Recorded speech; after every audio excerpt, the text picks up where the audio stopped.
of a police department? I know this is out of work too, but I had to come through that because out of state call. I've got my aunt on the line. We've got our cousin. My aunt was on the phone with him, and then there was 3 loud booms. What is your name? Whoever's reporting this, whoever heard that call.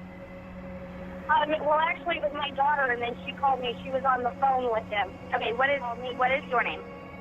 My name is Leslie Agater. What exactly did she hear? He had gotten home and was going in the house, and he said, holy shit, and she heard 3 loud booms, and that was it. The call disconnected, and none of us can get a hold of him.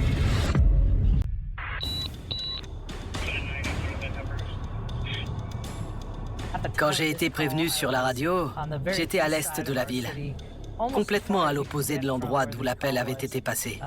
Au départ, je savais juste que des coups de feu avaient été tirés.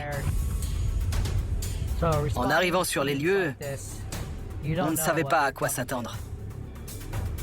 Alors j'ai allumé ma caméra d'intervention. Hi there. Is everybody okay? All right. So what's going on? I guess so. And he heard shots, and there's a last call. Where was the shots at? Right over here? 6 Charlie 13. Is that car on? RPs are advising. Haven't seen anybody coming out of the house. The garage is open.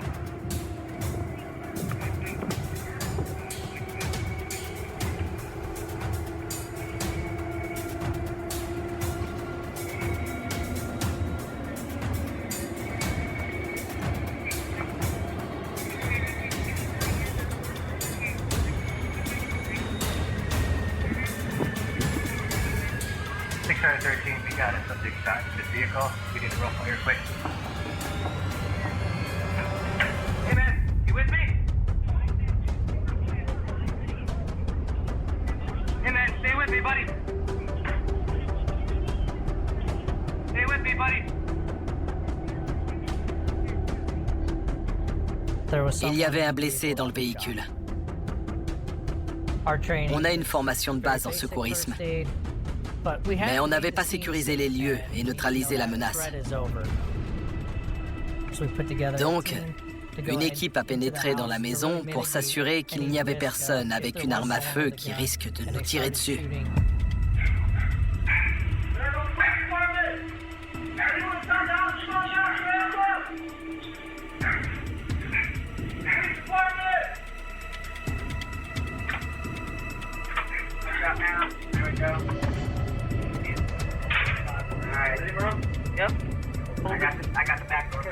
On ne savait pas s'il y avait d'autres blessés dans la maison ou s'il y avait un suspect armé dans la maison qui pouvait sortir n'importe quand.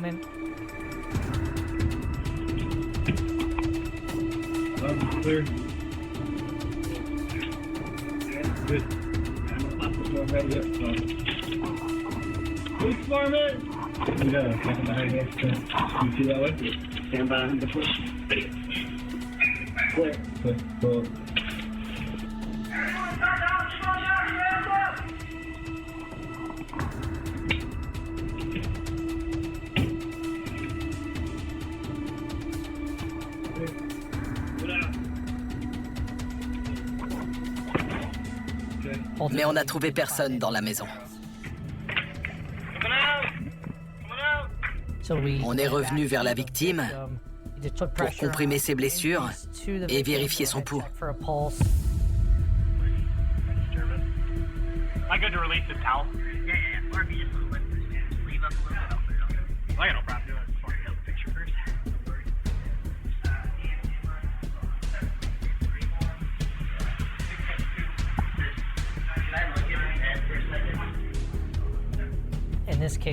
Les pompiers sont arrivés très vite. Ils lui ont fait un électrocardiogramme pour voir si son cœur battait encore. Mais malgré tous leurs efforts, ils n'ont pas réussi à le ranimer. L'homme était décédé.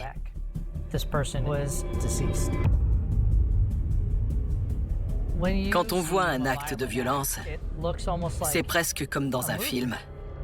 C'est très étrange. Et on se rend compte que c'était le fils de quelqu'un.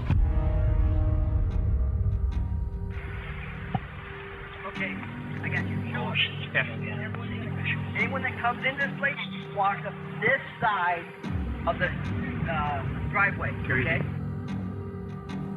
J'étais l'inspecteur de garde, donc je me suis rendu sur les lieux. I took one of this. That's what I've been doing. Shot in the head? Yeah. We haven't gone through anything yet. We figured this is our crime scene. I've got his wallet here. On a trouvé son portefeuille et son permis de conduire de l'Arizona. Ça nous a permis d'établir qu'il s'agissait de Michael Gerter, 31 ans. Mike est né en 1985. Il avait 3 frères et sœurs.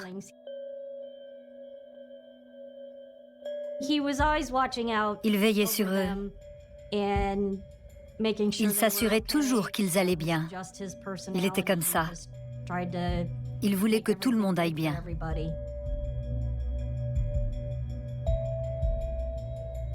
Sa mère lui lisait beaucoup d'histoires quand il était petit. Il a très vite appris à lire et il adorait ça. À 7 ans, il lisait des romans que même adulte, je n'aurais jamais pu lire. Il réfléchissait beaucoup, à un niveau beaucoup plus élevé que nous tous.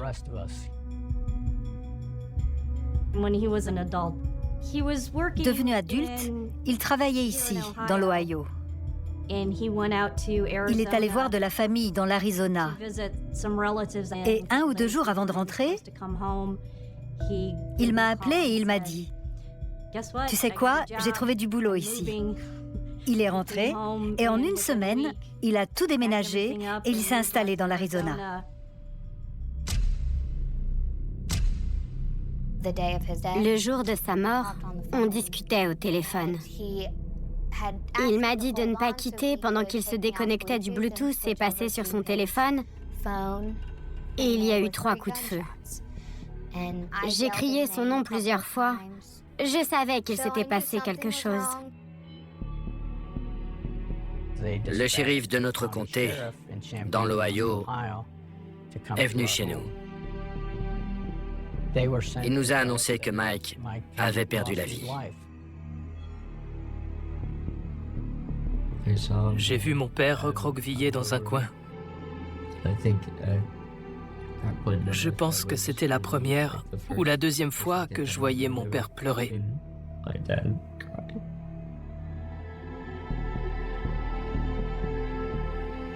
On était là, tous ensemble. On pleurait. Personne ne savait quoi faire.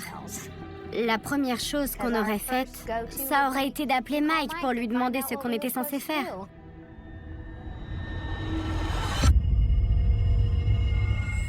There's three holes in the back window here.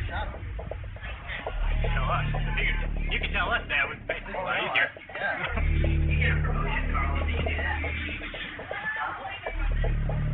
Last time one of these had to block the road. I'm like, yeah, people driving through the freaking... Yeah. Once they leave, no one's coming in then. Is that him? All around there. Let's just make sure we're enforcing it. We're not compromising. Dans le cas d'un homicide, et ils sont rares à Maricopa, on envoie toute l'unité. C'était effrayant. La victime n'avait même pas eu le temps de couper le contact de la voiture. C'était une exécution. C'est comme ça que je l'ai vu. Le moteur tournait encore. La victime, Michael, venait juste d'arriver chez lui et d'entrer dans le garage quand il a été surpris. Les tirs venaient de derrière. Les blessures étaient au niveau du torse, du cou, de la tête. Le genre de blessure qui fait beaucoup de dégâts. C'était une scène vraiment sanglante.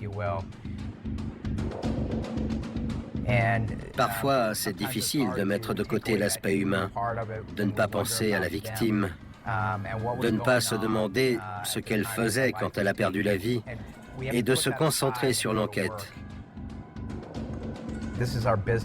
C'est notre mission, c'est notre boulot. Et on fait tout pour découvrir la vérité sur ce qu'il s'est passé, pour rendre justice à la victime et à sa famille.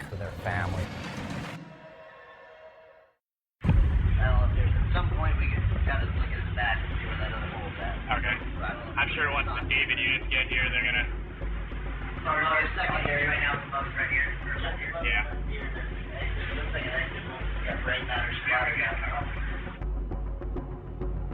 La première chose qui m'est apparue clairement, c'est que les tirs venaient de derrière. Ils avaient traversé la vitre et certains avaient touché le cadre de la fenêtre.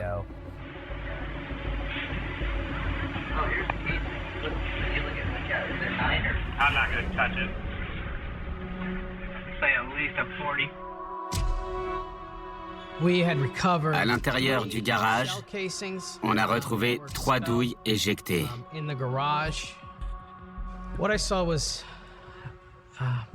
En arrivant, j'ai vu Michael au volant de sa voiture. Il portait toujours ses lunettes de soleil au clair. Et il avait une blessure par balle à la tête. Il y avait une empreinte de pas dans la boue à côté de la maison qui avait dû être laissée par l'assassin. Quelqu'un était en embuscade et l'avait tué. Ça m'a semblé être prémédité, personnel et accompli de sang-froid. Tout était planifié. Il était important de découvrir qui aurait pu avoir un mobile pour faire ça. On a fait une petite enquête préliminaire sur Michael. Et on s'est aperçu qu'il avait une ordonnance de protection contre une certaine Catherine Simkevich. On a immédiatement décidé de parler à cette personne. Il y avait eu un épisode de violence domestique qui avait poussé Michael à demander une ordonnance de protection contre cette femme. Où était-elle? Que savait-elle? Et c'est là que tout a commencé.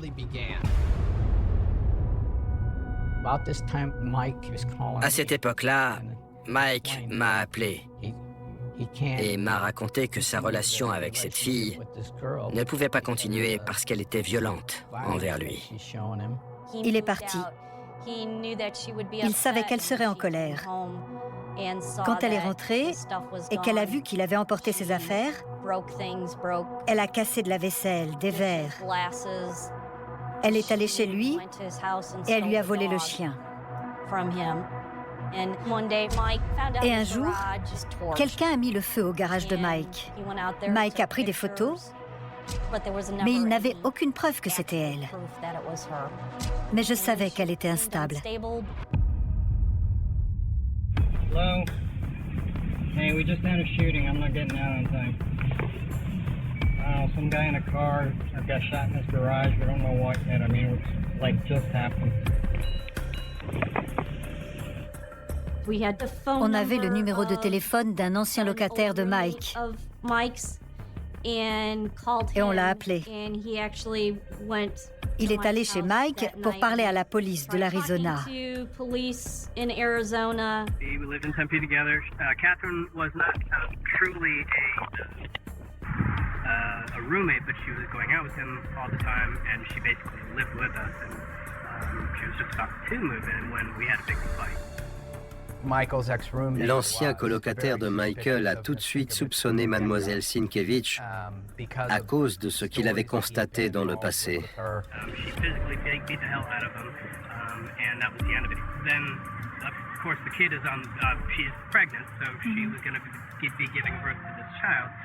Which she just did about a month ago. She says, no, it's not his, but of course he's like, well, you're not going to come to me like whenever down the road and say it's mine. Then I got to pay for it, so let's find out for sure. So he has a lawyer, and the lawyer got a paternity suit. They just did that on last week. On a appris très vite l'existence d'un bébé dont la paternité était disputée entre Michael et Catherine. Ça aurait aussi pu servir de mobile. On commençait à voir pourquoi Catherine aurait pu vouloir du mal à Michael. C'était très préoccupant. On ne savait pas si l'enfant courait des risques immédiats. Mais ça confirmait le fait qu'un homicide est souvent un crime passionnel.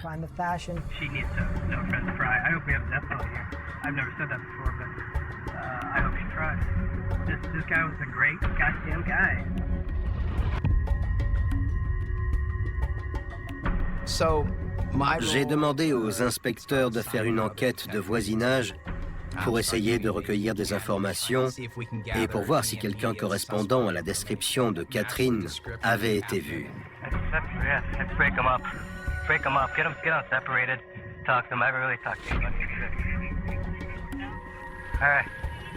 Was anybody out? Who was out here? I was out here, he was out here. Okay. Did you see anybody in it all? Male, female? Like all black clothes.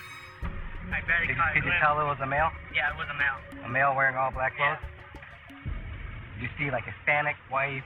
Those are kind of mixed, like Hispanic, white, like female. Okay. Did you see like age range at all? Can you tell? 30. Okay. Like, I mean, if she didn't look young. Dans notre boulot, il faut éviter qu'un témoin oculaire parle à d'autres gens.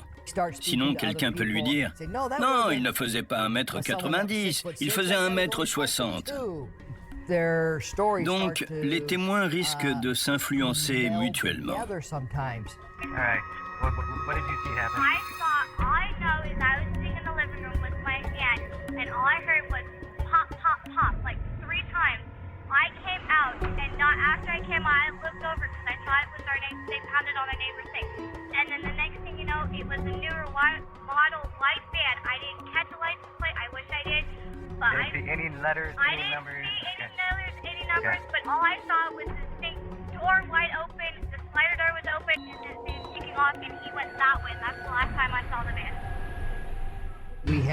Plusieurs témoins ont parlé d'un break blanc qui était dans le quartier et qui était parti juste après les coups de feu. On s'est renseigné sur Catherine et on a découvert qu'elle ne possédait pas de break blanc. On était un peu déçus, forcément.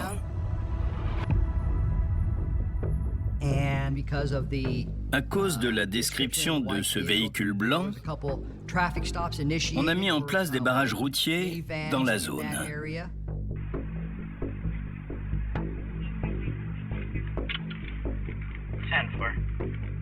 I'm gonna initiate my traffic stop just north of Bowling on Harbor.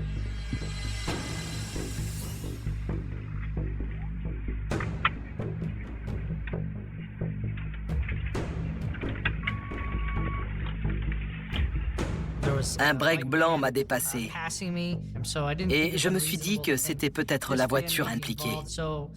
Donc, j'ai fait se ranger le véhicule et je me suis approché. J'étais vraiment sur mes gardes. Je me préparais au pire, au cas où c'était l'assassin qui venait de commettre un acte atroce.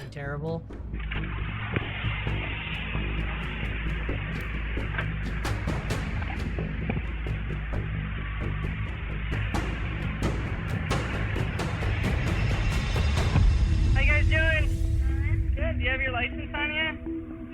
Where you guys coming from? My radiation appointment. Okay. Where's that at? If you don't mind me asking. Okay. The reason I'm stopping you guys didn't do anything wrong, okay? We just had a call, some shots fired, and a Dodge Caravan leaving the area down by the entrance of the city, so... D2 X-ray, I believe I'm code 4. Occupied times 2 101s, but doesn't fit the description given. En fait, c'était 2 dames très gentilles qui n'avaient rien à voir avec l'affaire et qui se demandaient bien pourquoi je les avais arrêtées. Donc, on avait éliminé un véhicule suspect, mais on n'avait retrouvé ni le bon véhicule, ni retrouvé la personne soupçonnée. On ne savait toujours pas ce qu'il s'était passé. got a camera on the house, so we're going to try to see if there's anything on the camera, if it's an active camera or not. Let's see. Il se trouve que Michael avait équipé sa maison d'un système de sécurité. Il y avait une caméra à l'avant-toit de la maison qui filmait la rue et le trottoir à l'ouest du garage.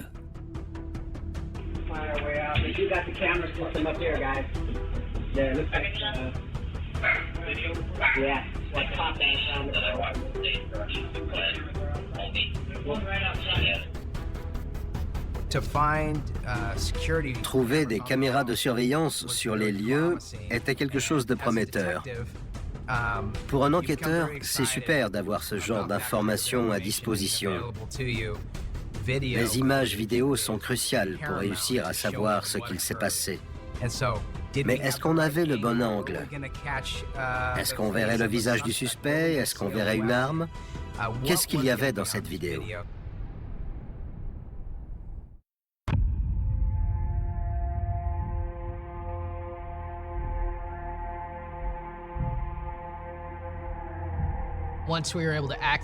L'accès aux vidéos de surveillance nous a permis de voir ce qu'il s'était passé juste avant le meurtre. On voit quelqu'un qui court vers la maison de Michael, vers son garage, et qui marche dans une flaque de boue à côté de la maison. La personne sort du cadre juste devant le garage. Et une poignée de secondes plus tard, la personne repart en courant vers le break blanc. Elle remarche dans la boue, arrive au break, monte et quitte le lotissement en direction de l'est. On ne la voit pas précisément. On ne voit pas son visage. Elle porte un sweat noir avec une capuche. C'est à ce moment-là que des voisins appellent pour signaler des coups de feu. Vu l'heure de la vidéo, ça me semblait être l'assassin. C'était des éléments cruciaux. Et mes enquêteurs et moi, on était ravis d'avoir ces images. Ensuite, il fallait identifier le véhicule et identifier la personne qui le conduisait.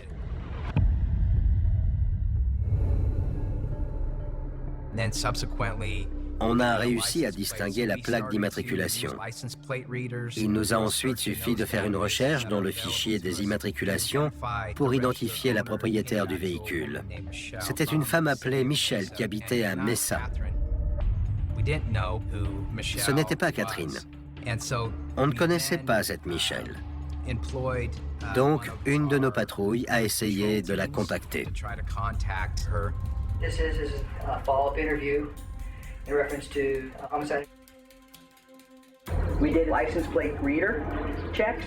Got a hit on your van. How come your van was seen in Maricopa? I don't go to Maricopa. I have no reason to go to Maricopa. Hate to say it, but you don't accidentally end up in Maricopa by going to Tucson. J'ai montré toutes les vidéos du break. Et c'est à ce moment-là que Michelle, la propriétaire du véhicule, a dit « Oh mon Dieu, ma voiture a servi à commettre un meurtre. » Elle nous a parlé d'une collègue. Elle nous a dit que cette personne s'appelait Catherine Sienkiewicz, l'ex-petite amie de Michael. C'était énorme. Elle avait rencontré Catherine au travail. Elles étaient amies depuis environ 1 an. I totally thought she, took my van down there. Was it common for Catherine to borrow your vehicle without your permission? No. Okay. On the day of the incident, did you drive her to work? Did you guys carpool? No. Okay. But how about on the date of the 16th, that Friday? Because you went and got lunch. Yeah, I went and got lunch myself and I asked her if she wanted to come. She said she wasn't up to it. She had brought her lunch. So I just went by myself. Can you think of anything that you think we should know that I haven't asked you? Now everything I know, you guys told me. Je suis allé sur le lieu de travail de Catherine et de sa collègue. Leur employeur m'a beaucoup aidé. J'ai regardé les vidéos de surveillance et j'ai vu la collègue de Catherine qui s'installait dans la salle de repos pour déjeuner. Et moins d'une minute plus tard, j'ai vu Catherine qui sortait du bâtiment.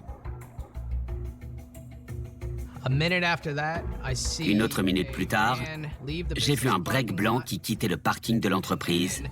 Et environ 3 heures plus tard, j'ai vu le break qui revenait. Catherine est rentrée dans le bâtiment par une porte latérale. Ce que j'ai vu m'a donné à penser que Catherine avait pris la voiture de sa collègue pour aller commettre le meurtre. Comme le véhicule avait été utilisé pour commettre un crime, on l'a saisi. Il contenait 2 éléments qui nous semblaient intéressants. Une empreinte de pas boueuse qu'on pouvait associer au moment dans la vidéo où on voyait l'assassin marcher dans une flaque de boue. Et l'autre élément qu'on a retrouvé dans le véhicule était un sweatshirt noir similaire à celui que portait l'assassin juste avant le meurtre dans la vidéo de surveillance. Après cette audition, on était encore plus convaincus que Mademoiselle Sienkiewicz était impliquée.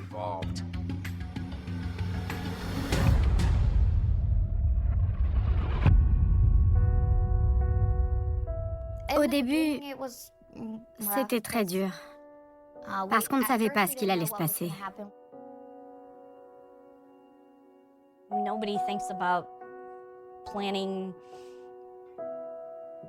Personne n'imagine devoir organiser les funérailles de son enfant. On ne savait pas quoi faire. J'ai dû attendre 1 semaine avant d'aller là-bas, parce que l'enquête était en cours.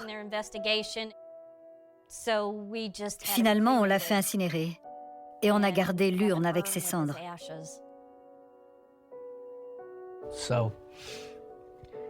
On a beaucoup réfléchi à ce qu'on allait faire. On voulait une cérémonie qui soit une célébration de la vie. C'est ce que Mike aurait voulu. Mais il fallait attendre que tout soit réglé.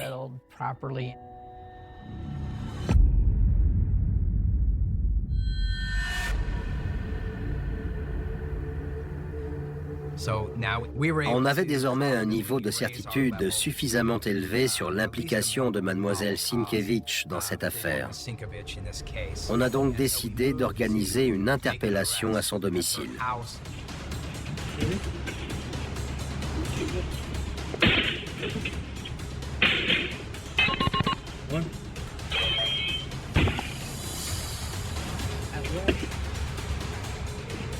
Police search warrant! Anybody inside? Shut the door now!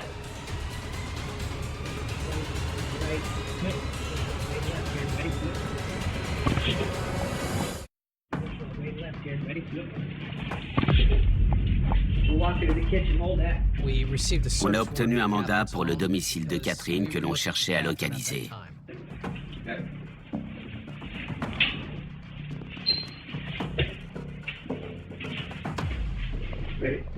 It's out, okay. Alright, come back. Ready? Okay, looks like we got 2 doorways to here, so I'm gonna cover you, Marky. Small room. Ready to get this?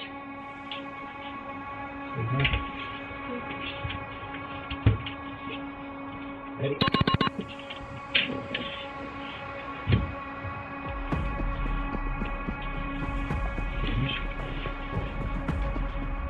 On a fouillé la maison à la recherche de Catherine. Mais elle n'était pas là.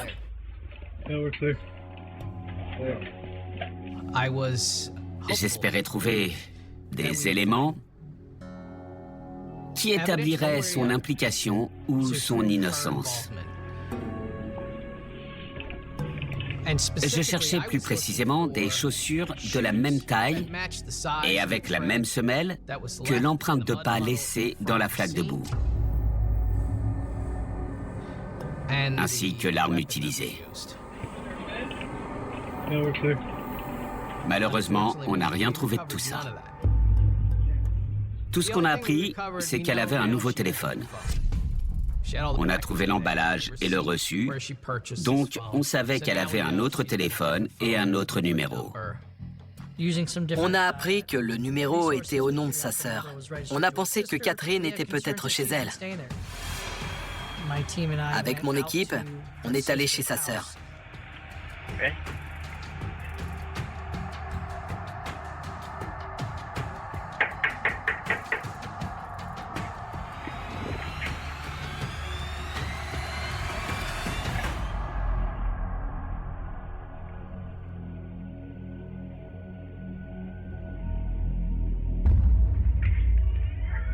Police department.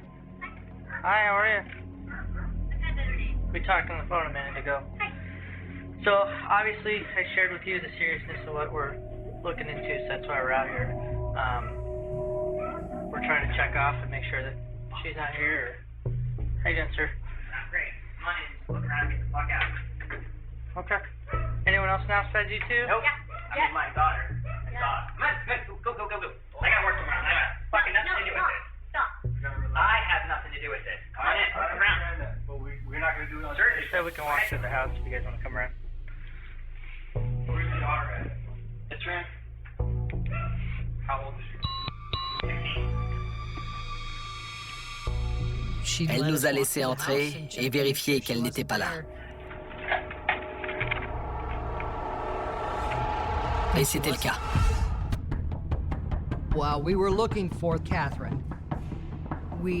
Pendant qu'on cherchait Catherine, on a aussi découvert qu'elle s'était inscrite sur un site de rencontre.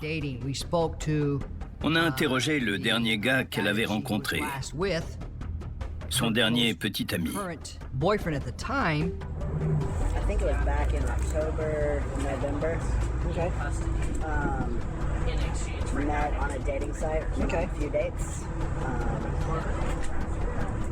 In October, it wasn't too long that,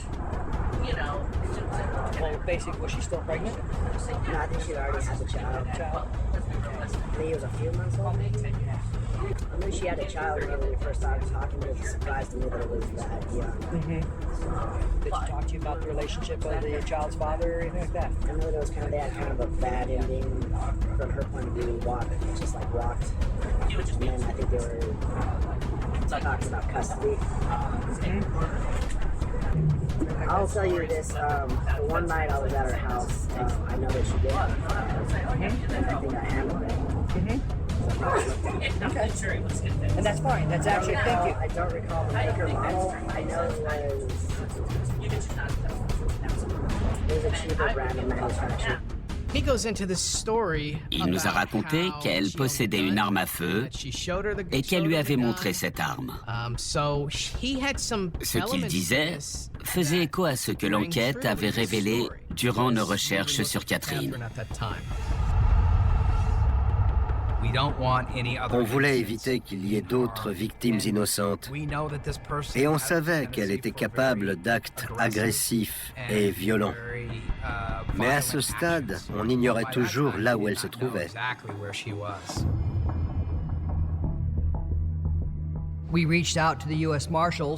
On a contacté la police fédérale, qui a beaucoup plus de moyens que nous pour localiser quelqu'un. Un ami de Catherine nous a dit qu'elle allait venir chez lui, dans la banlieue nord de Phoenix. On a informé la police fédérale, qui a coordonné l'interpellation de Catherine au domicile de cet ami.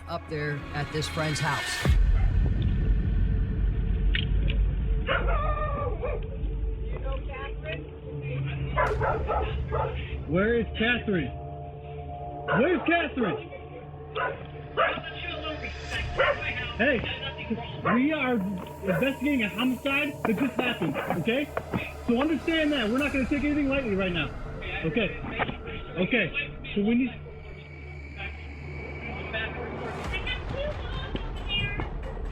Where is she? Is she going to run out the back?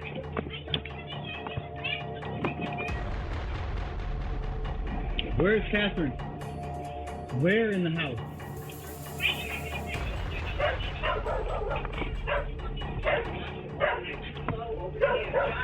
What's up to you?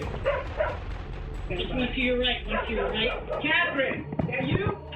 Come on out here, nice and slow. Turn around, stop, turn around. Walk towards my voice. Put your hands behind your head. Do that. Anybody else need help?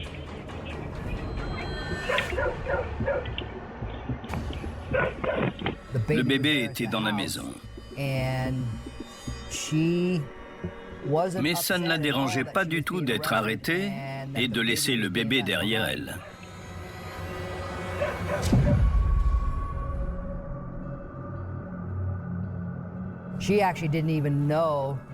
Elle ne savait pas qu'on avait contacté les services de protection de l'enfance pour qu'ils prennent soin de ce bébé.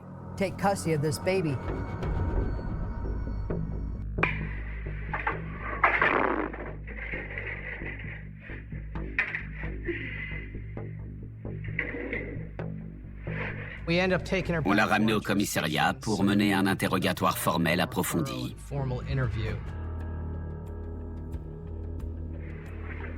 Freezing?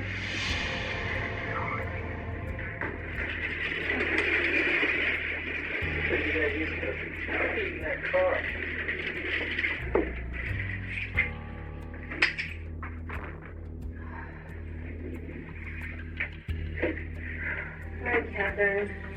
I'm Pam, and this is Sean, okay? Can I get your full name? Catherine Nancy. Can you spell that? The last name. I don't know, I already spelled it for you. Lors de ce premier interrogatoire, on avait l'impression qu'elle se fichait de tout. So, why don't you tell us what you've done, starting with when you woke up?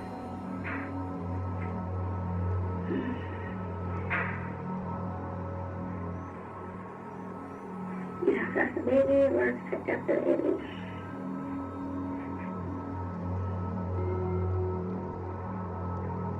You dropped off the baby? Mm-hmm. Where did you drop off the baby? My nanny. What time did you get to work? I don't know, like 8 o'clock. What time did you get off work? 5. Okay.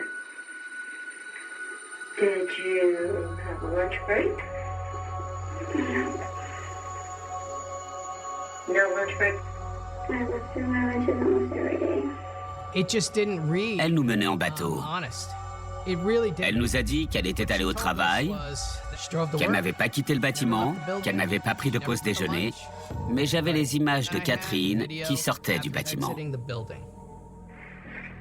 Catherine, do you need something to wake up here? I usually go to bed at 9 o'clock. Okay, didn't answer the question. Do you need something to wake up? No, I need sleep. Yeah, we all would like to have some sleep, but unfortunately there was a homicide in our town. And unfortunately we have video, what appears to be you at the scene of that homicide. Alright, well then, I don't know what else to tell you. Elle semblait léthargique, elle semblait distante. Je ne sais pas si c'était un mécanisme de défense pour nous donner l'impression qu'il n'y avait rien à tirer d'elle. Do you even want to know who was killed today?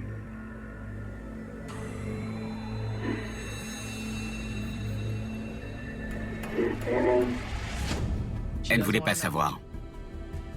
Même par simple curiosité. N'est-ce pas révélateur? Elle se fichait complètement de savoir qui c'était. Lawyer.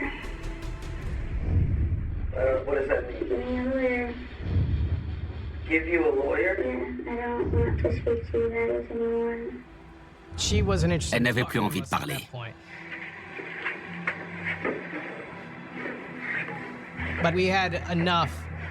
Mais on avait assez d'éléments qui l'incriminaient pour la faire inculper par le bureau du procureur.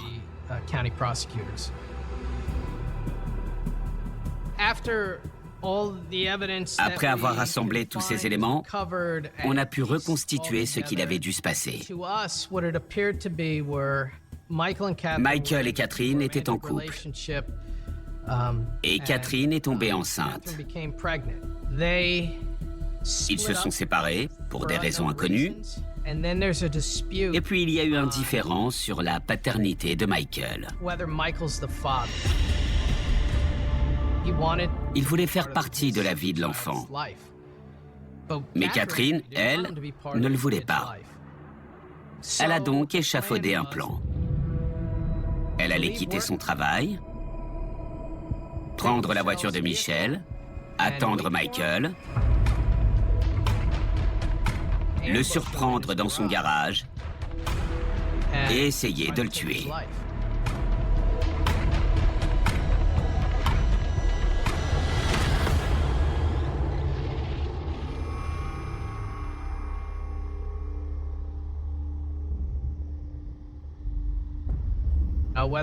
Est-ce que la sœur de Catherine ou sa collègue l'avait aidé? Je l'ignore. On n'avait pas assez d'éléments pour prouver que Catherine avait bénéficié d'une complicité.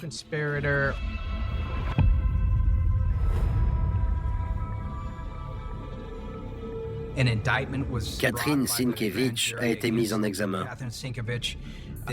Un procès a eu lieu et les jurés l'ont déclarée coupable d'assassinat. Elle a été condamnée à la réclusion à perpétuité et a été incarcérée.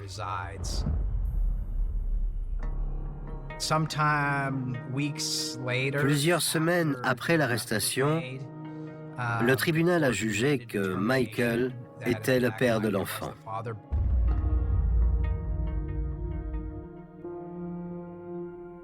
Une fois le procès terminé, on a loué une maison en Arizona, où on s'est tous réunis pour passer du temps ensemble et parler de Mike. C'était triste et joyeux en même temps. Je ne vois pas comment elle a pu penser que tuer Mike allait résoudre quoi que ce soit. Et on a du mal à se dire qu'elle voulait prendre soin de son enfant. Mais ce qu'on peut dire, c'est que si on avait demandé à Mike de sacrifier sa vie pour que son fils puisse vivre,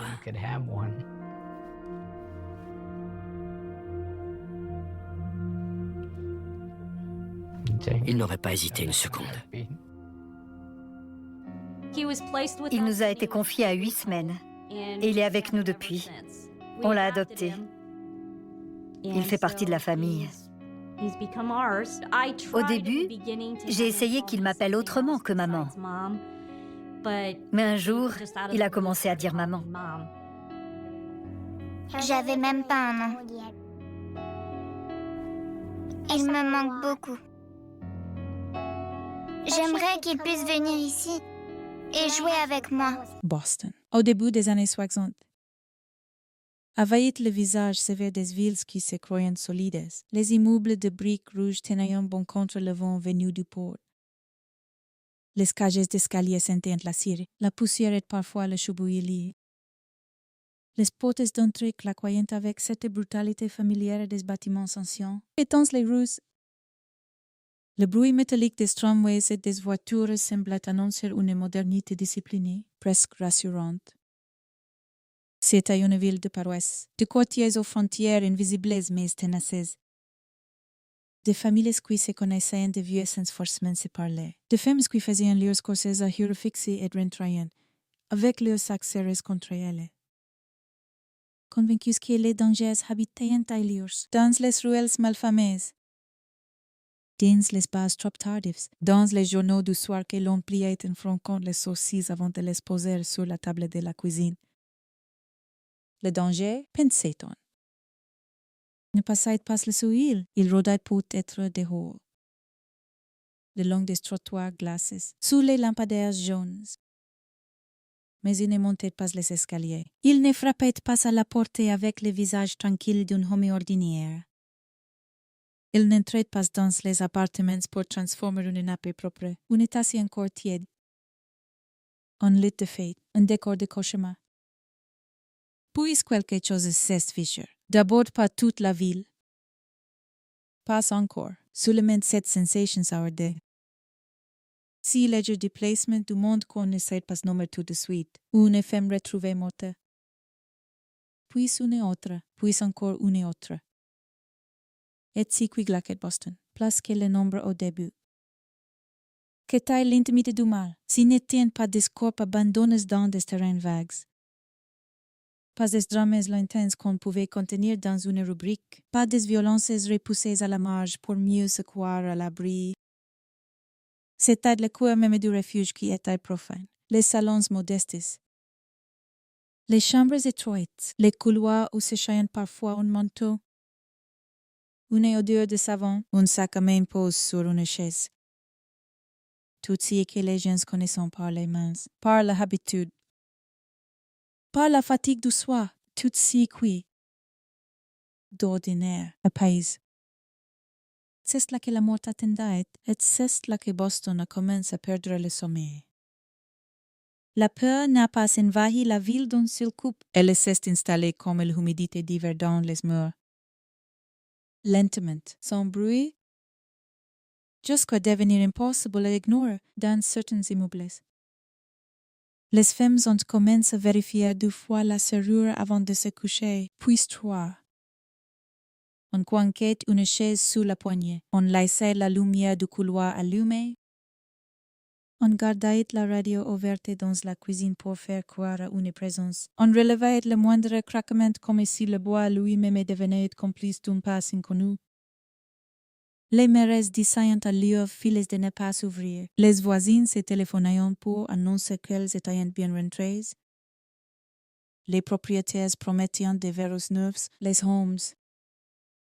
Souvent, répétaient des phrases qui se voulaient rassurantes. Mais leur voix n'avait plus cette fermeté simple des certitudes quotidiennes. Ils aussi regardaient différemment la fenêtre du reste du chaussée. La porte palière mal ajustée, la silhouette d'un inconnu dans l'entrée. Ils aussi comprenaient, sans toujours l'admettre, qu'un monstre ne ressemble pas forcément à un monstre. C'est cela qui rendait l'affaire si insoutenable. Avant même qu'elle ne porte pleinement son nom dans la mémoire collective, le tueur semblait appartenir au décor. Il traversait le tissu ordinaire de la ville sans le froisser. Il choisissait des femmes d'âges différents. Des situations différentes, comme si aucune règle ne permettait vraiment de dessiner son territoire. Il n'obéissait pas à la logique rassurante que les gens aimaient imposer au mal pour le croire prévisible. S'il avait ciblé un seul quartier, on aurait évité 6 quartiers. S'il avait ciblé un seul type de victime, les autres auraient pu respirer un peu, mais non. Il déplaçait l'angoisse comme on déplace une lampe dans une pièce obscure, révélant successivement chaque coin de vulnérabilité. Une femme seule chez elle n'était plus seulement une femme seule chez elle. Elle devenait, dans l'imaginaire collectif, un point fragile sur une carte invisible. Le quotidien, soudain, était hérissé de présages, un coup de sonnette à la mauvaise heure. Un inconnu qui prétend être envoyé pour une réparation, un bruit dans l'escalier. Un téléphone qui sonne trop longtemps, un rideau qui bouge avec le courant d'air. Chaque détail semblait désormais chargé d'une menace possible. Et la ville, qui jusque-là s'appuyait sur la routine comme sur une colonne vertébrale, se découvrait nerveuse, désorientée, comme un corps privé d'équilibre. Il faut imaginer Boston à l'aube, quand le ciel est d'un gris laiteux au-dessus des toits et que la bouée sort des bouches dans les rues encore plus fréquentées. Les boulangers ouvrant, les premiers journaux arrivant. Les bus grinçant en approchant de l'arrêt et dans certains appartements. Le jour se lève sur une absence de mouvement qui n'a rien du sommeil. Un rideau ne cesse pas ouvert. Une voisine n'a pas assez de voix. Un sourd ne répond pas. Quelqu'un frappe, attend. Frappe encore, au bout d'un moment. La patience ordinaire s'y transforme en inquiétude concrète, et puis il y a la découverte. Le silence d'une pièce qui n'est plus un silence normal, l'air qui semble figé. Les objets qui n'ont pas été renversés par les armes qui ne sont plus à leur place intérieure, si l'on peut dire, parce qu'un crime ne désordonne pas seulement l'espace, il le contamine. La chaise n'est plus une chaise, la chambre n'est plus une chambre. Le foulard, la ceinture, le bas de vêtements, les lignes banales. Tout ce qui a servi à tuer déviant obscène par usage. La scène dépasse la seule violence physique. Elle donne l'impression que quelqu'un a pénétré jusqu'au centre vulnérable d'une existence et s'est tenu assez longtemps pour imposer sa volonté et ses respirations. Sa présence, qu'est-ce qui hantait tant les habitants? Ils ne voyaient pas seulement un assassin, ils s'imaginaient une intrusion. Une proximité. Un temps suspendu entre la porte fermée et l'instant où tout bascula. Dans les cuisines, les familles parlaient en plus bas. On replia le journal avec des gestes raides. Les noms des victimes circulaient comme des prières avortées. Comme des avertissements, parfois comme des fragments de soie. Car chacune d'elles renvoyait à quelqu'un. Une mère, une tante, une voisine. Une fille partie vivre seule, une femme qui rentrait de son travail et croit enfin pouvoir relâcher les épaules. Si qui frappait les consciences, c'était moins la distance entre soi et la victime que la ressemblance. Cette femme qui vivait au 3e étage, c'était autre qui rangeait encore peut-être des courses une heure avant. Cette autre dont les rideaux étaient semblables à ceux de n'importe quelle rue modeste de Boston. Elles n'appartenaient pas à un monde à part. Elles appartenaient au monde de tout le monde. Alors la peur ne restait pas dans les articles. Elles s'asseyaient à table. Elles suivaient les gens jusque dans le lit. Elles accompagnaient les femmes jusqu'à leur palier. Elles montaient l'escalier derrière elles en même temps que leur ombre. Les policiers, les journalistes, les voisins, chacun cherchait une forme. Le cerveau humain supporte mal l'idée du chaos pur. Il vit un visage, un mode opératoire, une régularité. Quelque chose qui permette de dire voilà comment il agit, voilà à quoi il faut faire attention. Voilà pourquoi telle femme est pas telle autre. Mais dans cette affaire, les lignes restaient en troubles et cesse peut être cette brume morale. Autant que l'horreur des faits qui allait rendre le nom du Boston Strangler si durable. Le surnom lui-même semblait taillé pour rester dans la gorge. Il avait la sécheresse des titres qui frappent les imaginations et s'y incrustent. Il transformait une série de crimes en présence mythique, presque un spectre urbain. TCE processus déjà. Disait quelque chose de la panique ambiante. Quand une ville donne un nom à sa peur, c'est que cette peur commence à vivre avec elle. Pourtant, derrière le surnom, il y avait des portes, des pieces, des corps, des familles brisées, des policiers épuisés, des hypothèses qui se contradisaient, des veils interminables, des nuits passées à sursauter pour rien, jusqu'au jour où Syrian finirait par ressembler à tout. La ville n'était pas seulement terrorisée, elle était humiliée. Parce qu'un tueur semblait lui prouver, meurtre après meurtre. Quaucune prudence n'était suffisante, quaucune respectabilité n'était protectrice, quaucune intérieur n'était inviolable. Si genre de peur transforme la matière même de la vie quotidienne. Une fenêtre entrouverte n'est plus un détail. Un homme en costume dans un hall n'est plus seulement un homme en costume. Une demande polie au sol n'est plus forcément une demande polie. Les femmes apprenaient à regarder autrement. Les escaliers, les serrures, les sonneries, les couloirs communs, les mains inconnues, les sourires trop calmes.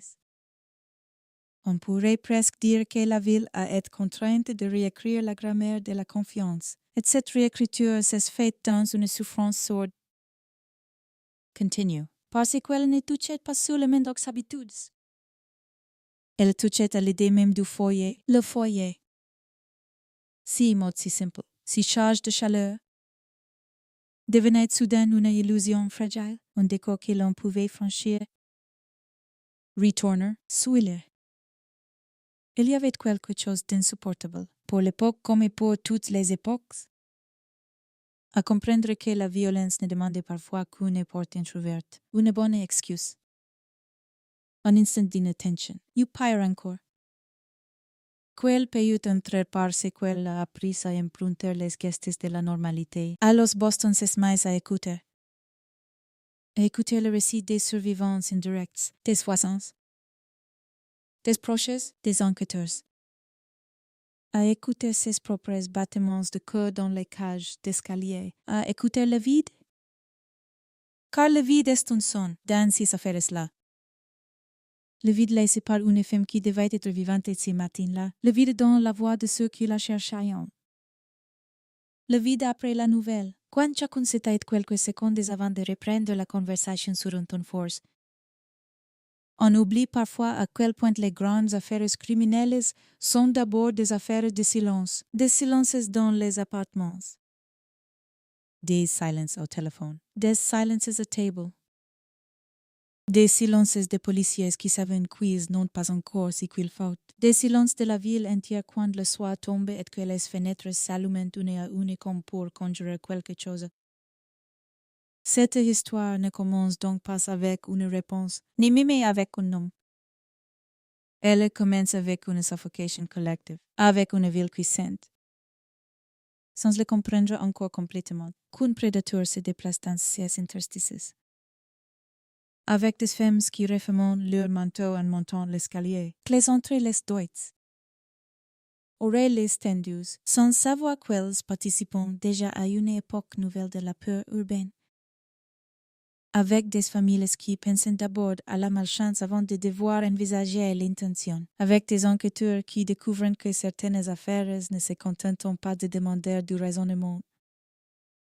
Mais quels exigent une résistance mentale à la horreur répétée, et au-dessus de tout, c'est la plaine l'idée la plus dérangeante de toutes. C'est le qui fera de cette affaire une mie de sombre autant qu'un dossier criminel. La certitude et le doute vont marcher ensemble. Très tôt, une figure finira par émerger. Un homme, un nom. Albert de Salvo, des aveux. Puis des réserves, puis des questions. Puis, plus tardi. La science qui viendra jeter une lumière partielle, net sur un point. Trouble sur d'autres, mais au commencement. Il n'y a pas encore cette architecture rétrospective, il y a seulement la peur nuée. Celle qui ne sait pas encore à qui elle appartient, mais qui a déjà pris toute la place. Une peur qui entre dans les journaux, s'accroche aux conversations. Pise sur les trajets du soir, déformer les regards des gens ordinaires et transforme une ville entière en organisme en alerte.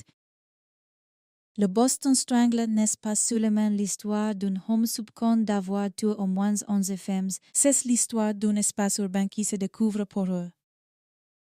D'une société qui réalise que le mal peut se vêtir de banalité, et d'une époque qui commence à comprendre que certains crimes ne s'arrêtent pas aux victimes directes. Ils tuent aussi la tranquillité, ils étranglent la confiance. Ils laissent derrière eux une ville vivante, oui, mais contractée, méfiante. Changée jusque dans ses gestes les plus infâmes, c'est là que commence véritablement notre récit. Dans cette ville de briques, de couloirs. De hivers sexe de portes fermées trop tard, dans cette sensation que les dangers ne créent pas toujours avant d'entrer. Et dans cette vérité terrifiante que Boston allait apprendre à ses dépenses. Parfois, le monstre n'a pas besoin de forcer sa place, parce qu'il sait déjà comment on vit.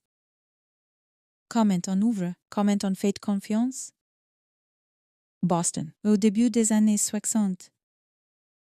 Portait encore cette illusion robuste des villes anciennes qui se croyaient plus stables qu'elles ne le sont réellement, vues de loin. Elle semblait tenir debout par la seule force de ses habitudes, les façades de briques rouges. Noircies par les saisons et la fumée, s'alignant avec une sévérité presque religieuse.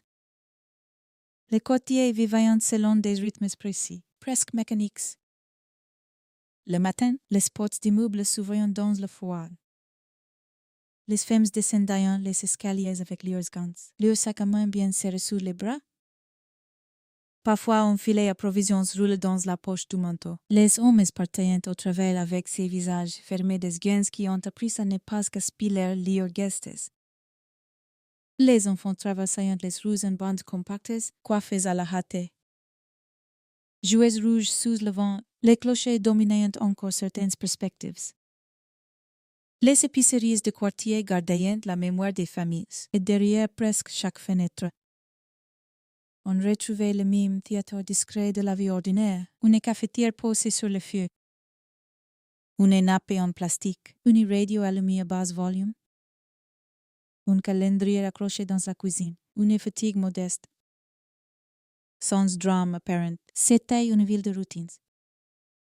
De pudeur et de retenue, une ville où l'on supportait beaucoup sans forcément l'avouer, où l'on savait vivre près des autres tout en gardant ses secrets. Si décor. Précisément, allait rendre l'affaire du Boston Strangler place terrifiante encore. Parce que le contexte dans lequel elle est surgie n'était pas celui d'un monde déjà désordonné. C'était, au contraire, celui d'un ordre apparent, d'une discipline urbaine familière, d'un tissu social qui donnait à chacun l'impression qu'il existait des frontières claires entre le dehors et le dedans. Entre la rue et le foyer, entre la menace et la sécurité. Ou c'est cette frontière-là qui allait être brisée pour comprendre l'onde de choc. Il faut s'attarder sur ce qui représentait Boston dans ces années-là. La ville n'était pas seulement un espace géographique. Elle était un système de réflexes, de classes, de voisinages, de méfiances anciennes et de certitudes quotidiennes. On y connaissait l'importance des apparences. Les portes étaient souvent fermées, mais les vies s'observaient de biais. Une voisine remarquait l'heure à laquelle on rentrait. Une concierge savait qui recevait de la visite. Un commerçant se souvenait des habitudes d'une cliente dans beaucoup d'immeubles. On pouvait reconnaître quelqu'un à sa manière de monter l'escalier. Et pourtant, au cœur de cette proximité presque organique, il existait aussi une immense solitude. Surtout pour les femmes vivant seules, cette solitude n'était pas toujours dramatique. Elle faisait simplement partie de la réalité urbaine. Certaines travaillaient, certaines étaient veuves, d'autres divorcées, d'autres encore placées. Déjà sorties depuis longtemps du tumulte familial, elles occupaient des appartements modestes, parfois bien tenus avec un soin presque cérémonieux, parfois un peu étroits, un peu sombres, mais investis de cette chaleur concrète que donnent les habitudes répétées. Une plante sous l'appui des fenêtres, un fauteuil recouvert d'une housse, un téléphone posé sur un apron, un savon laissé au bord du lavabo, un parfum discret qui s'attardait dans une chambre. La ville regorgeait de ces intérieurs sans éclat, mais profondément humains. C'est précisément parce que ces lieux semblaient modestes, fermés, presque à l'abri du récit public, que leur profanation allait terroriser les consciences. Boston, à cette époque, vivait aussi dans un climat de mutation sourde. L'après-guerre avait laissé derrière lui un besoin d'ordre, mais l'Amérique des années 60 n'était déjà plus celle des certitudes homogènes. Dans les villes, les rythmes changeaient, les rapports sociaux se modifiaient, les frontières entre vie privée et espace public se redessinaient sans que chacun sache exactement comment s'y adapter. On parlait encore avec retenue de beaucoup de choses, surtout de sexualité, de violence intime, de vulnerabilité féminine, de honte sociale. Le crime existait. Bien sûr, mais on l'a mis cadré, identifiable, presque logique. Un cambriolage, une bagarre, un drame conjugal, quelque chose qu'on pouvait nommer rapidement pour le repousser à sa place. La série d'assassinats qui allait être associée au Boston Strangler résistait précisément à cette mise en ordre. Elle troublait les catégories. Elle créait une panique d'autante, plus profonde qu'elle semblait, mais leur intrusion. Contrôle? Proximité physique et mise en scène du corps dans l'espace domestique. Le mot même d'étrangleur agissait comme une main glacée sur l'imaginaire public. Il évoquait non seulement la mort, mais le contact. La durée, le souffle coupe. L'idée d'une violence assez proche pour sentir la lutte, assez intime pour faire de la chambre ou du salon le théâtre direct de l'anéantissement. Les victimes, déplacées, ne dessinaient pas un profil unique assez pour rassurer les autres, et les n'appartenaient pas toutes au même âge, au même milieu, à la même routine apparente. Cette diversité des profils s'appuie les mécanismes habituels de défense mentale. On aime croire que le danger suit des règles. On aime se dire qu'en évitant tel comportement, tel lieu, tel heure, on se tiendra à distance. Mais lorsqu'une série criminelle semble traverser les existences sans respecter une seule logique simple, elle dilate la pure bien au-delà des scènes de crime. Elle la répand dans la vie quotidienne. À Boston, cette pure light s'insinue jusque dans les gestes les plus ordinaires. Monter un escalier seul. Ouvrir la porte à un homme qui se présente calmement. Laisser une fenêtre entrouverte. Dire oui par politesse à une présence qui semble légitime. Dans les quartiers, tout est comme dans ce qui ne l'est pas encore. Le cadre domestique changeait lentement de signification. Le foyer n'était plus tout à fait le refuge absolu qu'il prétendait être. La ville se mit à respirer autrement. Il faut imaginer ce que cela représentait dans une société où l'espace de la maison demeurait. Pour tant de femmes, à la fois le lieu du repos, de l'intimité, de la répétition rassurante. Paradoxalement, un lieu de vulnérabilité immense. Beaucoup vivaient en seuls derrière une porte qui, vue de l'extérieur, semblait une protection suffisante. Mais une porte n'est jamais une idée, ce n'est qu'un morceau de bois. Une serrure, une habitude. Or les habitudes sont précisément ce que les prédateurs apprennent à lire. Le contexte du Boston Strangler est donc aussi celui d'une ville forcée de découvrir que la normalité offre des ouvertures. Qu'un homme bien présent, poli, tranquille, peut inspirer juste assez confiance pour entrer. Qu'un appartement peut devenir une menace non pas malgré sa banalité, mais à cause d'elle. Il n'y a rien de plus terrifiant qu'un décor familier devenu perméable. La panique qui s'empara de Boston ne fut pas seulement celle d'une série de meurtres, qu'était celle d'une ville qui voyait ses repères sensoriels se dérégler. Les bruits ordinaires changeaient de son, la sonnerie à la porte. Autrefois anodine, devenait une suspension. Un pas dans l'escalier n'était plus simplement une voix sans qui rentrer. Une voix masculine dans le couloir n'était plus seulement une voix masculine. Les femmes se mettaient à tendre l'oreille, à retarder parfois le moment d'ouvrir, à demander qui est là d'un ton moins naturel, à écouter place longtemps avant de tourner la clé. Les familles, elles aussi, se transformaient. Les mères rappelaient des consignes à leurs filles adultes. Les frères insistaient pour accompagner les maris. Les fils, les voisins proposaient un lieu aide avec un mélange de sollicitude sincère et d'impuissance mal dissimulée. On installait des verrous supplémentaires, on parlait de sécurité dans des cuisines où l'on n'avait jamais eu à prononcer ces mots aussi sérieusement. Et puis il y avait la presse, dans ces genres d'affaires. Les journaux ne relataient pas seulement les faits. Ils donnaient une forme au cauchemar collectif. Ils le nommaient.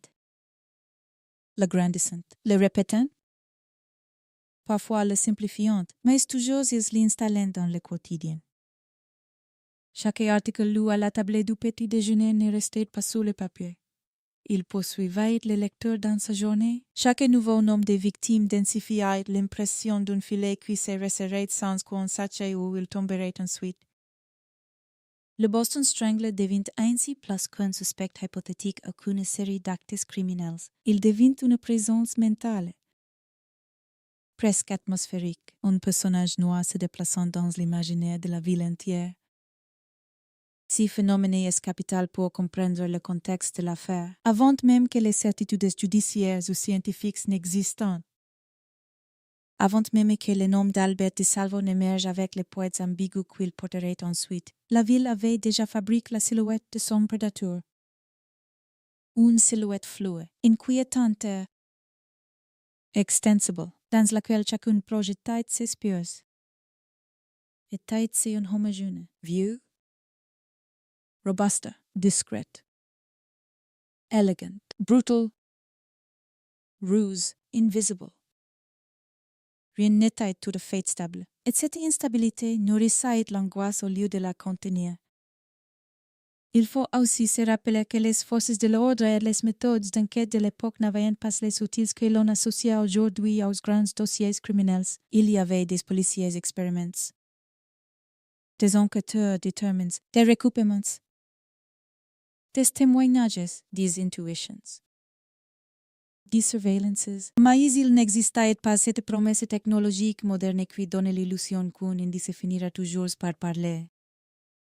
À l'époque, une affaire de cette ampleur pouvait très vite devenir un labyrinthe de suppositions, de ressemblances, de divergences, de rumeurs et de pressions publiques, plus les crimes semblants réalistes, plus la nécessité de trouver une cohérence grandissait, mais plus cette cohérence grandissait, plus le risque était grand aussi de plaquer sur le réel une unité qui n'était plus d'être pas complète, ou pas encore démontrée.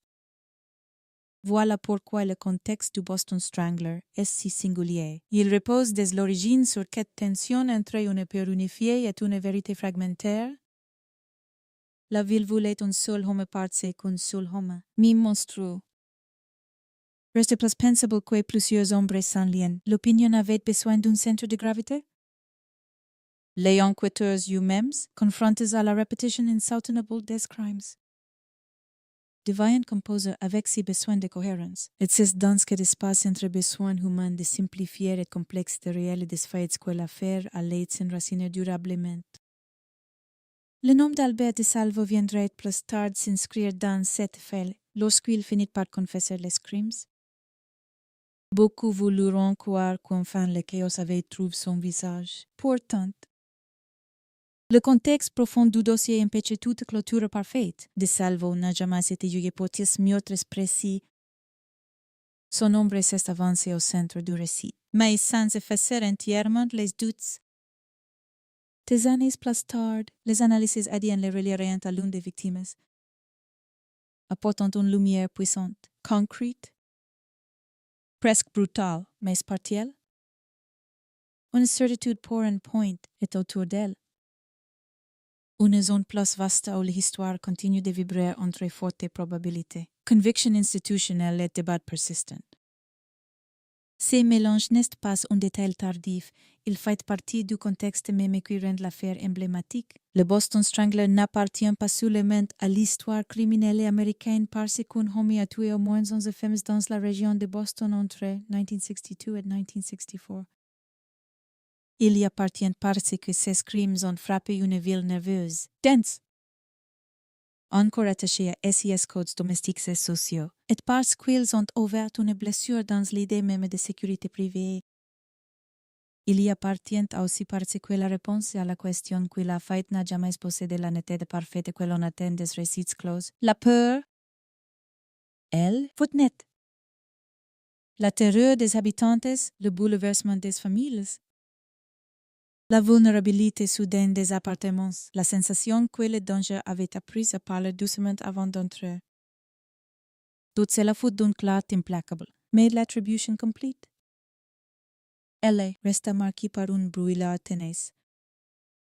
Ce contraste explique largement la place si particulière de l'affaire dans la mémoire collective. Dans d'autres dossiers, l'arrestation ferme le récit. ICI? Elle la déplace. Elle y donne un nom. Oui, mais pas une épaisse absolue. Et l'époque dans laquelle toute cela s'est produite amplifie cette impression. Les années 60 commençaient à transformer l'Amérique. Mais elles restaient encore traversées par de fortes attentes de décence, de silence. de présentation de soi. Les meurtres commis dans l'espace intime des femmes vivantes seules entraînent donc en collision directe avec ce que la société cherchait à préserver comme façade. Il fallait parler, mais on parlait encore à demi-mot. Il fallait inquiéter, mais ils sont toujours disposés d'un langage public assez franc pour dire l'étendue de l'intrusion, du contrôle, de l'atteinte. Il fallait rassurer, alors même que le réel retirait aux autorités une part de leur capacité à le faire. Dans ce contexte, Boston devenait plus qu'un décor. Elle devenait un personnage collectif, une ville qui se redit, une ville qui écoute ses propres erreurs, une ville où l'on commence à regarder différemment la banalité masculine. La politesse, les couloirs, les ascenseurs, les uniformes, les prétextes, une ville où l'on découvre qu'un crime serial n'est pas seulement une suite d'homicides, mais une contamination de l'atmosphère publique. Les habitants ne vivaient plus tout à fait dans la même ville après les premiers meurtres que la veille de ceux-ci. Même si les tramways continuaient de passer, même si les vitrines s'ouvraient, même si la neige fondait le long des trottoirs comme chaque hiver, c'est souvent ainsi que l'horreur s'inscrit dans un lieu. Non pas en interrompant totalement la vie, mais en l'obligeant à continuer sous une lumière altérée. Le contexte du Boston Strangler, c'est exactement cela. Une ville qui continue, mais autrement. Des femmes qui poursuivent leurs journées, mais avec la conscience nouvelle qu'une porte franchie peut mener à une catastrophe.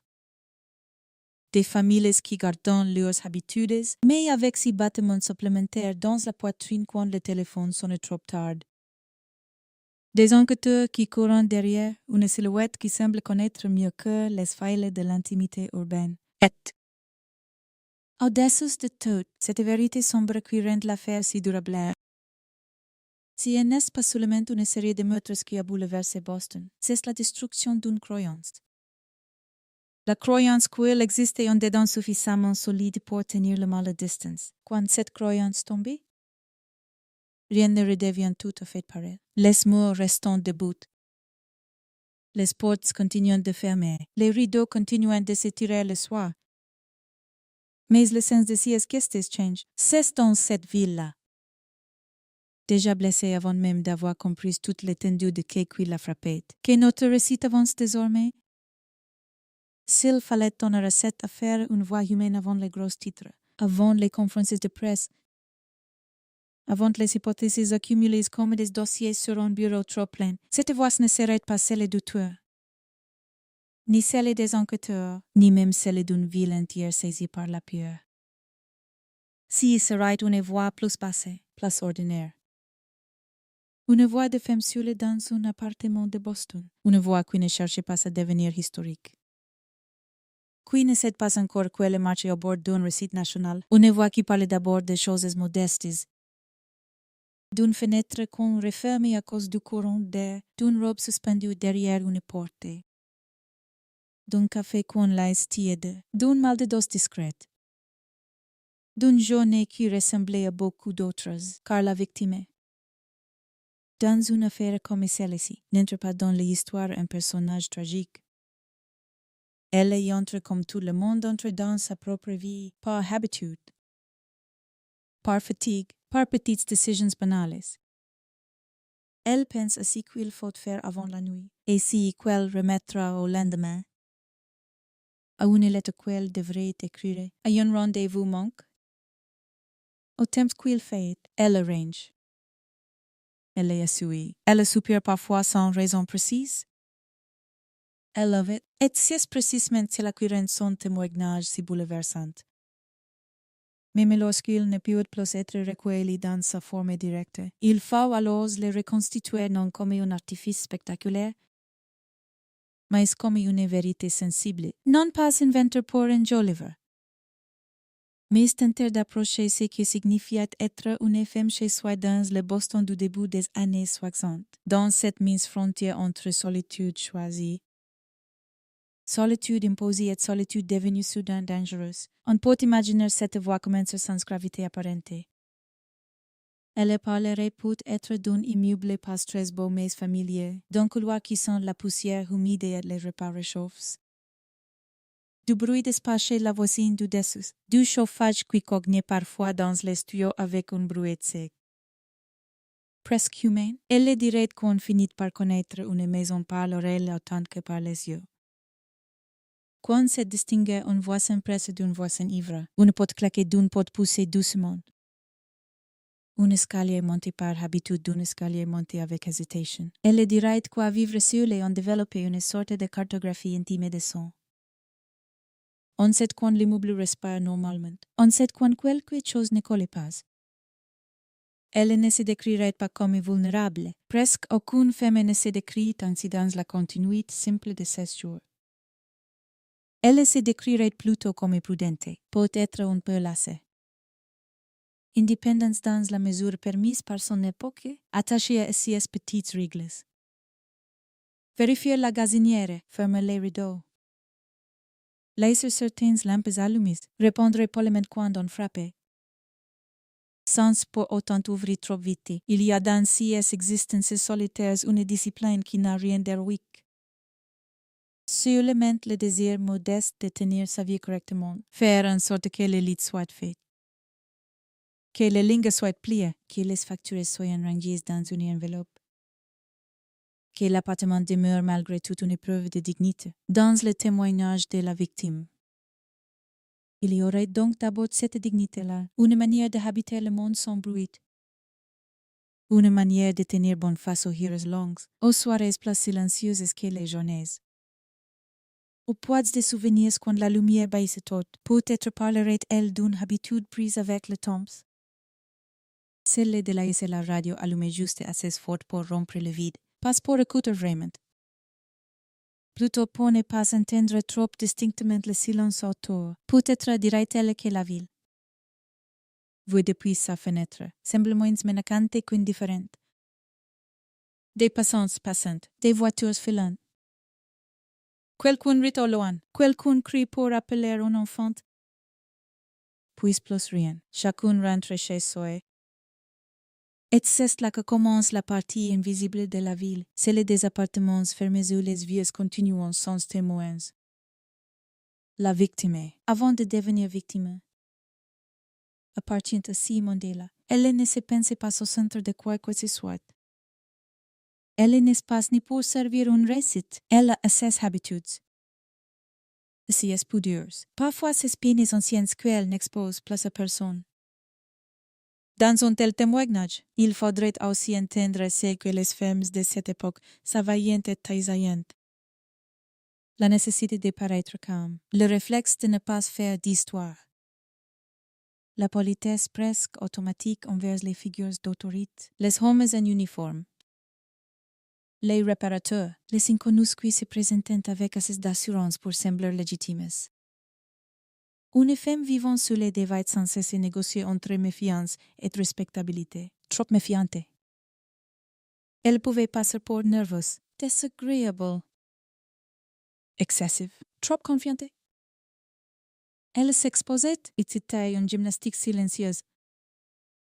Épuisante, jamais formulée tout à fait ainsi, mais bien réel, le témoignage de la victime serait aussi que là. Le récit d'une vigilance ordinaire qui n'a jamais été conçue pour résister à un prédateur méthodique. Elle pourrait raconter une journée de pluie fine. Ou de vent froid, peu importe au fond.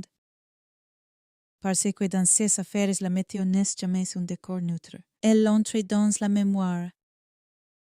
Le froid rend les serrures plus dures, les couloirs plus humides. Les retours chez soi plus pressés. La pluie oblige à baiser la tête. Le chercheur SES clis plus vite a vouloir seulement rentrer. Un livre SES chaussures, poser son sac et retrouver une forme de paix. C'est dans cet instant de relâchement que les feuilles prennent tout son sens, et ce n'est pas un lieu parfait. Ce n'est pas un château, c'est une pièce un peu trop petite. Une fauteuil usé, une odeur de savon. Peut-être un fruit oublié dans une coupe, peut-être des rideaux pas tout à fait assortis. Mais c'est le lieu où l'on cesse enfin de se tenir prêt. Et c'est précisément pourquoi les crimes attribués au Boston Strangler ont laissé une blessure si profonde dans l'imaginaire collectif. Ils ont frappé au moment même où la garde tombe. Le témoignage de la victime, reconstitué avec honnêteté, devra être donc avancé comme un long glissement de la normalité vers l'inquiétude. D'abord rien qu'une fin de journée, des gestes de retour. Le manteau retire, le sac pose. Un boudoir peut être rempli, une chaise repoussée. Une fenêtre vérifiée, puis un bruit. Rien de spectaculaire, un coup à la porte. Une présence dans le couloir. Une demande formulée avec si mélange exact d'assurance et de banalité qui désarme. L'effroi, dans la réalité, ne rêve pas toujours comme un éclair. Il rêve parfois comme un doute. Qui est là? Est-ce normal? Est-ce que vraiment pour moi? Est-ce que impoli de ne pas s'ouvrir? Est-ce plus dangereux d'ouvrir que de refuser? Il ne faut pas sous-estimer ces moments. Toute l'horreur de telles affaires tient souvent en siège quelques secondes où une femme sur le doigt décider avec trop peu d'informations, avec pour seuls outils son intuition. Sa fatigue, sa politesse et son désir parfaitement légitime de ne pas se croire menacée dans sa propre maison. Le témoignage de la victime pourrait alors prendre la forme d'une conscience qui se rétracte lentement. D'abord l'évaluation. Le visage de l'homme, sa posture. Si qu'il dit, le ton. Les mains, les yeux. En attendance, après coupe. Imagine que le danger est visible, que tout devait créer l'anomalie. Mais non, c'est justement le contraire qui fait si peur. Le mal entre souvent avec un visage raisonnable. Il ne porte pas d'annonce. Il n'a pas besoin d'être monstrueux tout de suite. Il lui suffit de sembler plausible à ces longs temps. Alors la victime, dans son témoignage impossible mais nécessaire, dirait peut-être qu'elle n'a pas d'abord senti la mort. Elle a senti quelque chose de déplace, de trop insistant, de légèrement faux. Une tension à peine perceptible, une fraction de seconde où le salon. La cuisine, l'entrée se sent d'être entièrement familiers. La présence de l'autre modifie l'air de la pièce. Il prend trop de place ou pas assez. Il regarde avec une attention qui n'est pas celle d'un visiteur ordinaire. Il parlait. Mais sa voix ne repose sur rien, et puis la peur. La vraie commence à se former. Pas encore la panique brute. D'abord cette contraction dans le ventre. Cette lucidité glacée qui comprend avant les mots qu'il n'y a peut-être personne d'autre. Quoiqu'une aide n'est apportée immédiate, que l'appartement lui-même est risqué de devenir complice de l'isolement. Dans le témoignage de la victime, il serait essentiel de ne pas la réduire à sa dernière lutte. Une victime n'est pas seulement l'instant où on l'attaque. Elle est tout ce qui précède et tout ce qui résiste intérieurement quand l'impensable surgit. Elle est la mémoire de sa propre vie qui continue à battre jusque dans la peur. La pensée absurde qui traverse parfois l'esprit au bord du danger, si il n'est pas possible. Pas ici, pas maintenant. Le regard qui cherche une sortie, un objet. Un geste qui pourrait interrompre ce qui se met en place, la honte presque immédiate. Parfois, d'avoir les centres. D'avoir mal évalué, comme si la responsabilité se déplaçait déjà sur celle qui subit. C'est l'un des aspects les plus cruels de ce type d'affaires. La violence ne tue pas seulement. Elle tente aussi d'imposer à la victime le poids d'une erreur imaginaire. Or, le témoignage que nous devons à ces femmes doit refuser cela. Il doit montrer, au contraire, à quel point elles ont été prises dans un système de confiance sociale que leur époque valorisait, et dans une situation où les prédateurs exploitaient précisément les codes du quotidien. La peur devient alors place physique, le cœur, le soufflet, la gorge. Le besoin de reculer, l'impossibilité soudaine de croire que cet homme, il y a quelques instants seulement, n'était encore qu'un inconnu banal dans l'encadrement d'une portée. Le logement se transforme à vitesse terrible, le couloir d'entrée devient un piège. Le salon rétrécit. La chambre n'est plus une chambre. Chaque immeuble cesse d'avoir sa fonction paisible pour devenir obstacle. Preuve. Angle mort et donc effondrement de l'espace familier. La victime comprend quelque chose de vertigineux. Personne ne voit. La ville entière continue dehors. Des gens passantes. Des moteurs grondantes. Quelle conduite peut être au coin de la rue. Une radio jouée chez la voisine. Le monde n'a pas encore appris que le monde est en train de se défaire dans une pièce fermée. Si l'on donnait à la victime ces témoignages reconstruits, si n'est-ce pas pour imaginer les détails de son agonie avec complaisance.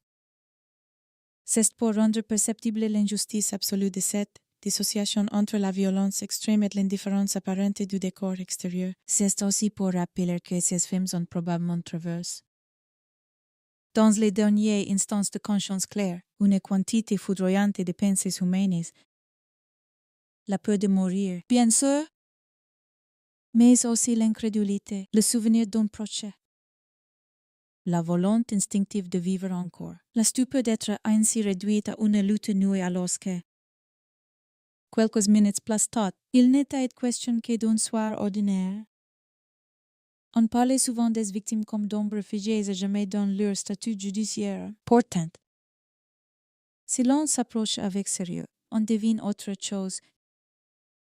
Une personne qui pensait, mi-jour, tentait de comprendre, refuse intérieurement si qui lui arrive. Appelé peut être sans voix les figures amères qui en structurent sa vie, le témoignage de la victime pourrait aussi contenir une phrase silencieuse. Une phrase sans mots, quelque chose comme « je ne devrais pas être sur le pourquoi ». Je ne devrais pas disparaître ainsi. Et cette phrase-là déborde les cas individuels. Elle rejoint toutes les femmes de Boston qui, pendant 6 années, on commence à regarder leur serrure comme on regarde une défense trop mince. Elle rejoint les familles qui, après chaque découverte, ont dû imaginer rétrospectivement la dernière heure. Le dernier geste simple, la dernière illusion de sécurité. Elle rejoint enfin le cœur de l'affaire elle-même. Le crime ne cesse pas contente de prendre des vies.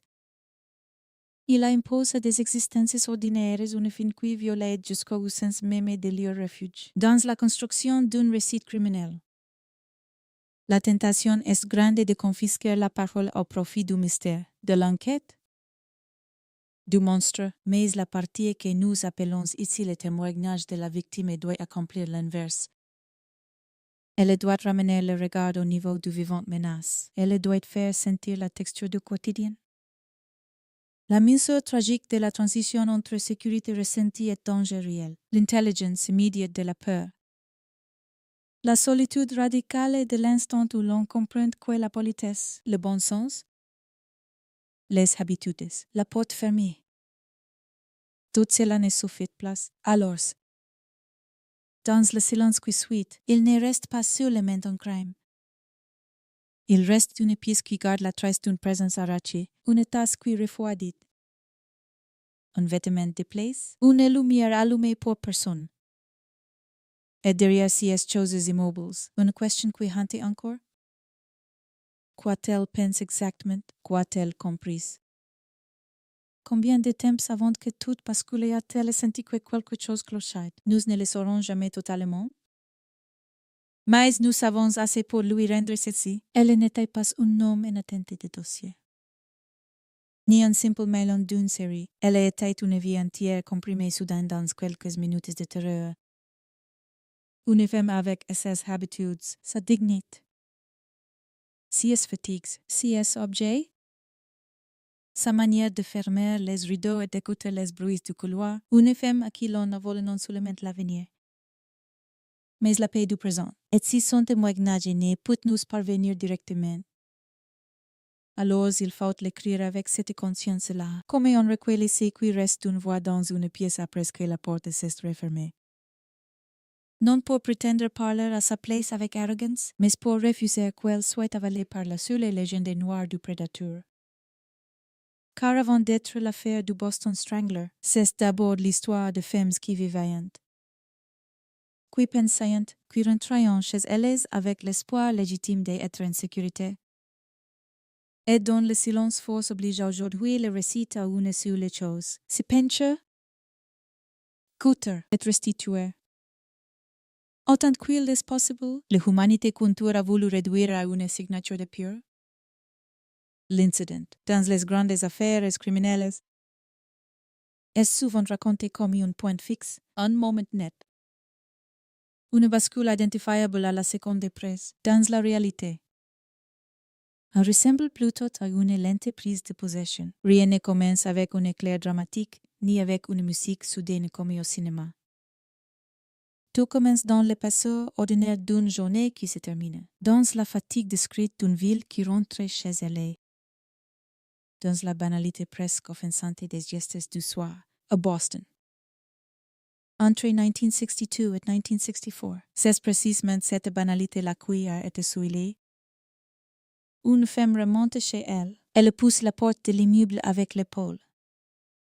Sent l'odeur du couloir, un mélange de poussière, de vieilles peintures, de cuisine refroidie. Le chauffage connaît quelque part dans les studios. Un poste de radio joue derrière une cloison. Des passes passant à l'étage supérieur, puis le silence retombe. Elle saute à ses escaliers, pense peut-être encore à un détail minuscule de sa journée, à quelque chose qu'elle a oublié d'acheter, à un vêtement à recoudre, à une lettre qui attend, son appartement l'attend aussi. Avec sa lumière en peu jaune et ses rideaux tard à moitié, sa routine prête à la reprendre si qu'elle ignore. C'est ce que l'incident a déjà commencé bien avant qu'elle en prenne conscience. Il commence dans le regard de celui qui la observe. Choisis et value. Il commence dans cette intelligence froide du prédateur qui ne force pas tout de suite, qui comprend d'abord les réflexes humains, les horaires, les suites de confiance, la mécanique intérieure de la politesse, le Boston Strangler, ou celui que l'histoire désignera ainsi, n'entre pas forcément comme un homme qui veut immédiatement tuer. Il entre comme un homme qui sait comment approcher. C'est ainsi qui rend l'incident plus insoutenable encore. La violence, ici, ne tombe pas du ciel. Elle s'avance sur des jambes ordinaires. Elle parle avec une voix calmée. Elle emprunte peut-être un prétexte. Une fonction, une apparence suffisamment correcte pour faire hésiter. Il faut imaginer l'instant de la rencontre, non pas comme une scène flamboyante, mais comme un très léger déraillement du rire, un coup frappé à la porte, une sonnerie, une présence dans le couloir. À travers le bois, la voix d'un homme. Rien, sur le moment, n'oblige encore à croire au pire. Et c'est là toute la horreur. L'incident naît dans l'intervalle entre l'intuition et la preuve, entre la gêne et l'alarme. Une femme seule chez elle ne peut pas vivre en état de panique permanente. Elle doit évaluer. En quelques secondes, si le visage qu'elle aperçoit, le temps qu'elle entend, la demande qu'on lui adresse, relevant du quotidien ou du danger, dans cet espace minuscule, presque invisible, se joue déjà une partie de sa survie. Peut-être ouvre-t-elle parce que l'homme paraît crédible, peut-être parce qu'il se présente avec l'assurance de ceux qui ont l'habitude d'être crus. Peut-être parce que refuser aurait semblé absurde, impoli, excessif, peut-être parce qu'il n'y a, dans les premières secondes, rien d'assez clairement menaçant pour justifier la pure.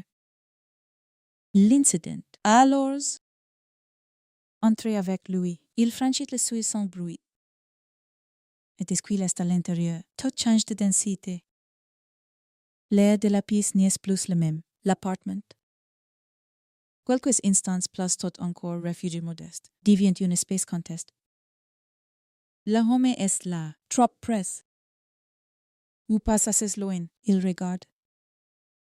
Il évalue, il parle peut-être encore. Il fait un pas, elle en fait un autre. Le salon, la cuisine, le couloir, la chambre. Toutes ces species qui avaient chacune une fonction paisible et émettante à rétrécir sous l'effet d'une présence qui n'a rien à faire là, le véritable début de l'incident. C'est ce moment où la victime comprend, sans pouvoir encore le formuler.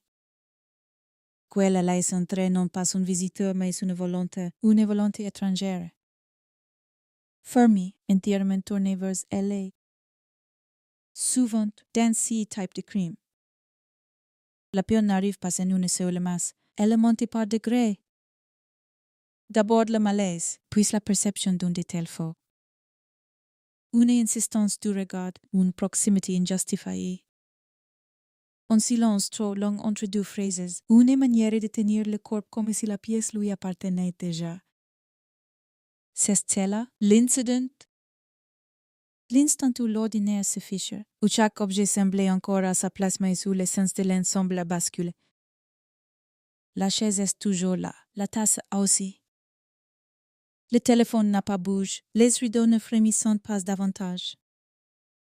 Pourtant, le monde n'est plus le même, parce qu'un homme a introduit dans la pièce quelque chose de plus violent que sa propre présence.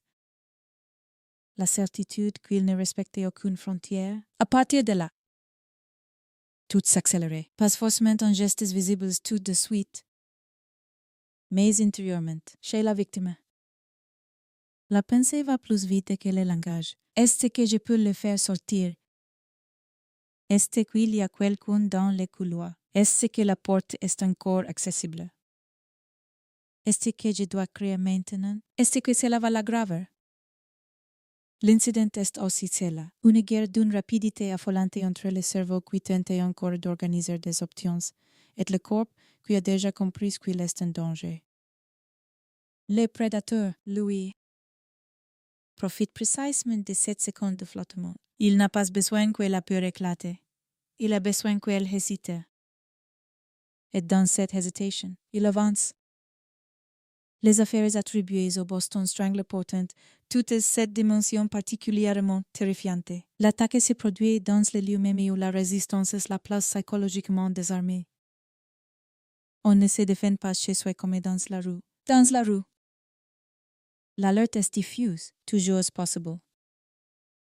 Presque intégrée au déplacement, chez soi. On relâche, on dépose son sac et on tourne les dos, on se croit sorti du champ de bataille du monde. Quand l'agression naît là, dans cet espace de relâchement, elle prend une forme presque irréelle. Beaucoup de victimes ont dû passer par cette seconde d'incrédulité totale. Cette pensée nous est absurde, pas ici. Si n'est pas possible ici, mais si est précisément ici que cela se produit. L'incident se referme alors comme un piège. Le prédateur ne se contente pas d'être présent, il impose son rythme. Il coupe la possibilité du retour en arrière. La victime n'est plus en train de guérir une visite indésirable. Elle est déjà entrée dans une lutte pour sa propre existence. La pièce elle-même devient l'instrument de cette lutte. Chaque angle, chaque meuble, chaque distance compte.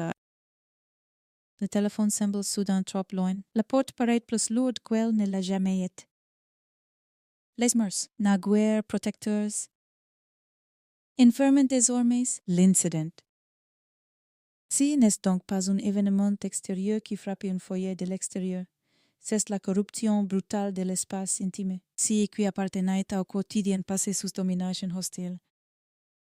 C'est l'une des raisons pour lesquelles l'affaire a traumatisé Boston bien au-delà des seuls meurtres. Chacun comprenait instinctivement ce que signifie perdre son propre intérieur.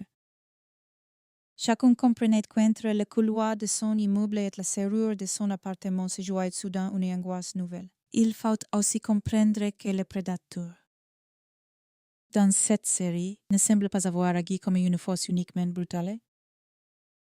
Il y a dans le modus operandi attribué au Boston Strangler une dimension de contrôle, presque de mise en scène, qui rend l'incident encore plus claquant. Le meurtre n'est pas seulement un assaut, il devient prise de pouvoir sur une personne sur le lieu qu'elle habite. Ce pouvoir commence avant même le contact physique décisif. Il est déjà là dans la manière d'entrer. De se rendre crédible, de forcer la situation, sans forcément forcer la porte. Cela signifie que l'incident, pour les victimes, a sans doute comporté un moment très particulier de lucidité tragique. Comprendre que l'on a ouvert soi-même à la catastrophe. Non par naïveté coupable, mais parce que tout, dans l'éducation sociale, dans les réflexes de l'époque, dans les codes de comportement, poussait à guérir d'abord les hommes avec correction. Cette cruauté-là est essentielle. Le tueur n'exploite pas seulement les faiblesses physiques. Il exploite les règles morales du quotidien. Il détourne la civilité. Il fait de la confiance minimale et nécessaire à la vie urbaine une arme contre celles qui la pratiquent. Alors l'incident devient plus qu'une attaque. Il devient trahison du social lui-même. La victime est seule avec un homme qui sait probablement déjà qu'elle est seule. Et le temps, et partir de là, cesser d'avoir une mesure ordinaire, quelques secondes pouvant devenir un gouffre. Tout ce que l'on croit savoir de soi est compris dans l'urgence. On imagine parfois les victimes comme de simples silhouettes figées dans la peur. Mais il faut rendre à cet instant sa vérité mentale. Une femme attaquée chez elle ne cesse pas d'être une conscience. Au contraire, tout en elle doit s'étendre à l'extrême. Cherche une issue, les rayons geste. Calculer, reculer. Résister, supplier peut être. Raisonner peut être encore, dans un dernier réflexe. Avec quelqu'un qui ne veut pas être raison, c'est cela. Dans cet affrontement inégal entre la logique humaine et la volonté prédatrice, que l'incident devient pleinement crime. Car le tueur ne détruit pas seulement un corps, il détruit l'attente fondamentale que la parole. Le refuse, la peur visible. La qualité d'être humain face à lui, puissant encore arrêter quelque chose. Rien ne l'arrête, et c'est pour cela que, dans la mémoire collective, chaque incident de la série dépasse sa propre scène. Il devient la répétition d'une même vérité intolérable. Il existe un homme capable d'entrer dans une maison, de traverser l'espace d'une femme seule, de la réduire à une lutte muette, puis de ressortir en laissant derrière lui une ville encore debout, mais moralement sécuite jusque dans ses fondations, invisibles à l'extérieur. Pourtant, tout continue. C'est peut-être ces contrastes qui rendent l'incident si insupportable à raconter. Pendant qu'une femme comprenne que sa vie bascule, le monde ordinaire poursuit sa course avec une indifférence mécanique. Une voiture passe dans la rue, un chien aboie place loin. De la vaisselle s'entrechoque chez un voisin. Une émission de radio commence quelque part. Le soir se passe contre les vitres. Rien. Dehors ne porte la marque immédiate de ce qui est en train de se jouer à l'intérieur. Il n'y a pas de signal céleste, pas de suspension du temps public. Le crime s'inscrit dans le tissu de la normalité. Il s'y cache.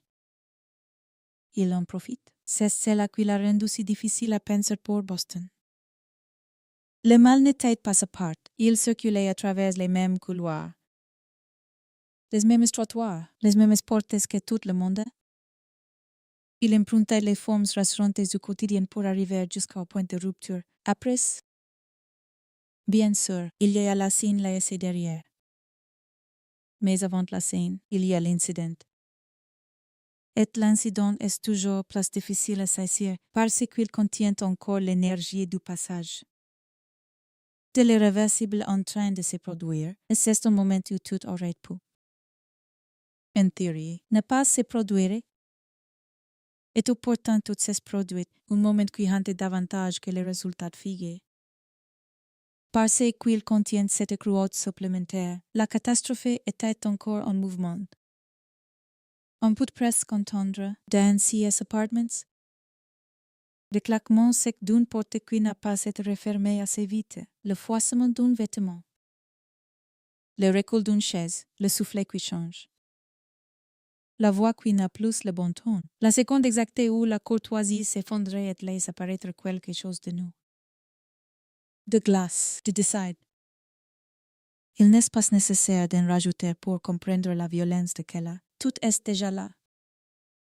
Un homme qui n'aurait jamais dû être là. Une femme qui n'aurait jamais dû avoir à deviner si elle était en train de mourir. Un appartement soudain vide de son innocence. Dans le récit global du Boston Strangler, l'incident s'est répété sous des formes variées mais avec une structure émotionnelle commune. Il commence par la confiance minimale requise par la vie sociale et se termine par sa destruction totale. Il transforme le geste d'ouvrir en geste potentiellement fatal. Il réécrit la signification d'une porte, d'un souil, d'une voix calmée.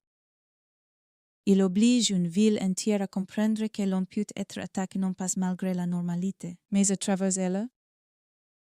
C'est cette logique-là qui assemble la peur avec tant de force. Si le tueur avait été uniquement brutal, uniquement visible, uniquement marginal, il aurait été plus simple à localiser mentalement, mais il semble avoir appartenu, au moins dans son approche, au monde du plausible. Et rien n'est plus effrayant que les plausibles pervertis. Ainsi l'incident.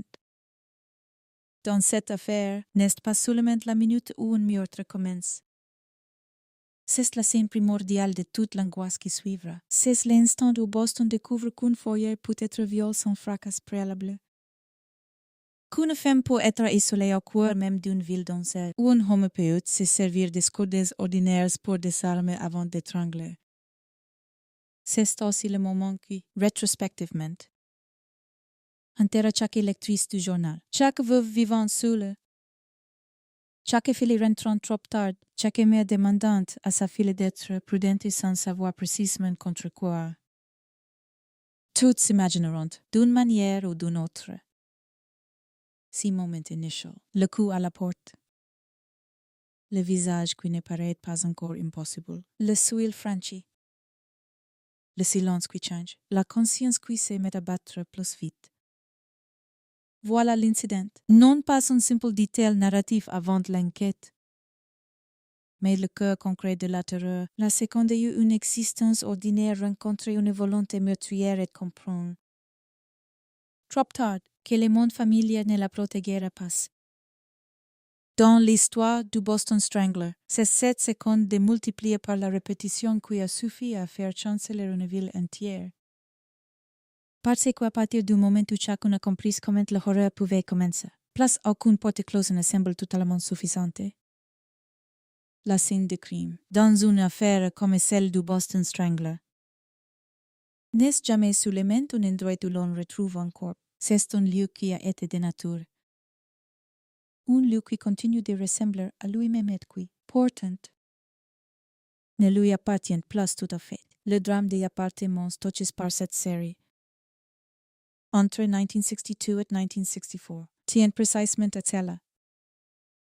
Rien n'évoque d'abord la grande théâtralité du crime telle que l'imaginaire populaire a aimé la mettre en scène. Il ne s'agit pas de ruelles noyées de brouillard, ni de terrains vagues, ni de repères de cauchemar. Il s'agit de pièces modestes, de chambres étroites, de salons ordinaires, de cuisines où l'on a vécu la ville comme on vit partout, avec des gestes répétitifs, des objets familiers. Une fatigue sans histoire, et c'est ce contraste qui gifle les premiers regards.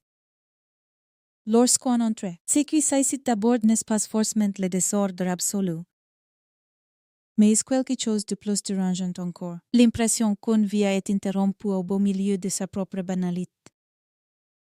Une tasse posée là où une main ne viendra plus la reprendre, une robe suspendue derrière une porte. Un sac à main sur une chaise, un rideau tiré à moitié, une lumière laissée allumée pour une raison qui n'a plus de sens. Tout ce qui composite la continuité discrète d'une existence se trouve soudain figé. Mais pas paisiblement. Le temps n'est pas arrêté, il a été arraché. Les premières à découvrir ce genre de scène portant toujours en eux une seconde de refus, un voisin inquiète.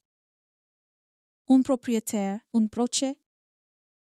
Parfois un agent appelé parce qu'une porte est restée close trop longtemps. Ils ne pensent pas d'abord au monstre. Ils pensent à un malaise, à une chute, à une absence de réponse inexplicable, puis la porte s'ouvre. Yuan et la force, et l'air de la pièce semblait déjà dire qu'il se passe quelque chose d'irréparable. Certaines maisons gardent une température, une odeur, une qualité de silence qui, sans qu'on puisse l'expliquer immédiatement, annonce la catastrophe avant même que les yeux ne la saisissent entièrement dans les scènes de crimes attribuées au Boston Strangler. Si silence devait être particulièrement écrasant, non pas un silence vide, mais un silence épaisse, difforme, un silence dans lequel les objets, les murs, les tissus, les lits, le couloir, tout semblait déjà avoir absorbé la violence. Le corps, bien sûr, est au centre du regard. Et pourtant la scène dans son ensemble raconte quelque chose de plus vaste que la mort. Elle raconte l'intrusion, elle raconte la domination. Elle raconte ce moment où un espace intime, jadis organisé autour de habitudes simples. Voilà ce que les premiers indices disent avant même d'être classés. Photographies. Consignes. Ils disent qu'un étrange espace seulement entre. Il a pris possession, un instant. De lui-même où une femme pensait être hors du monde, ce qui frappait les enquêteurs. Dans cette série, ce n'était pas seulement la répétition de la violence, mais la manière dont cette violence se déployait au cœur de la sphère domestique. Une scène de crime en plein air disperse SES traces dans l'espace. Les livres au hasard, Ox intemperis. Ox regards, une scène de crime dans un appartement est différente. Elle est close. Elle est presque conversationnelle. Au sens le plus sinistre du terme, elle garde le souvenir de la proximité. Chaque chose déplacée semble porter la mémoire d'un geste. Chaque objet banal paraît avoir de force de témoigner. Un coussin n'est pas un coussin. Un bas de nylon. Une ceinture. Un vêtement. Un nœud d'improvise. Un drap. Tout ce qui a pu servir à contraindre ou à tuer cesse d'être neutre. Le crime transforme la matière du quotidien en outil d'effroi. C'est ce qui rend les premiers indices si terribles à lire. Ils ne sont pas seulement techniques. Ils sont symboliques. Ils montrent qu'un prédateur utilise l'intimité même de la victime contre elle. Qu'il la puise dans son monde à elle, dans son environnement immédiat. De quoi imposer la mort? Les policiers arrivent sur place devant faire avec deux réalités contradictoires. D'un côté, la nécessité froide de l'enquête. Observer, noter. Preserver, comparer. Construire de l'autre. L'évidence humaine insoutenable qui lui sautait au visage. Une femme était morte chez elle. Et tout dans l'aménagement du loup. Parlait encore d'elle. L'élite des fêtes n'était pas seulement une surface. C'était peut être l'endroit où elle s'asseyait pour enlever ses chaussures. La cuisine n'était pas seulement un décor, qu'était l'espace où elle préparait son café. Où elle rangeait ses courses, où elle se tenait debout quand la solitude du soir devenait trop lourde pour rester assise. Le miroir de la chambre n'était pas seulement un miroir, il avait reflété son visage vivant quelques heures plus tôt, c'est là. La scène de crime dans une affaire domestique, une archive brutale de la présence encore chaude de quelqu'un. Et c'est pour cette raison que les moindres indices y prennent une charge presque obscène. Une poignée de porte n'est plus seulement du métal. Elle devient la question de savoir qui a touché quoi, dans quel ordre, avec quelle assurance, dans quelle intention. Un tiroir entrouvert n'est pas un simple détail. Il fait naître des hypothèses. Cambriolage simulé ou réel, recherche de quelque chose.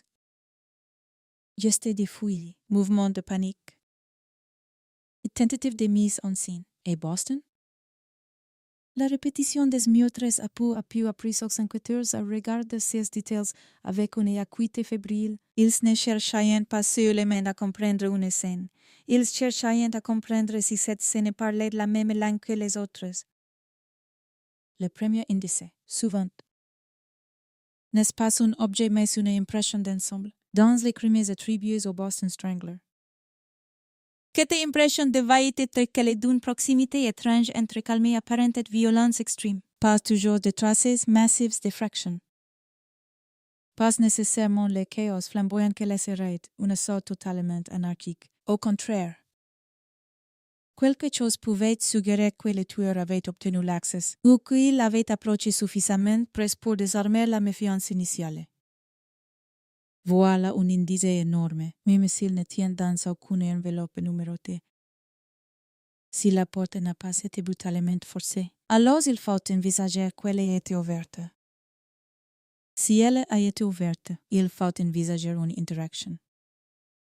Un prétexte, une confiance minimale exploitée, et cette idée des les premiers dossiers a dû faire frémir tout le monde bien au-delà des commissariats. Elle signifiait que les dangers ne s'imposaient pas toujours en fracture visible.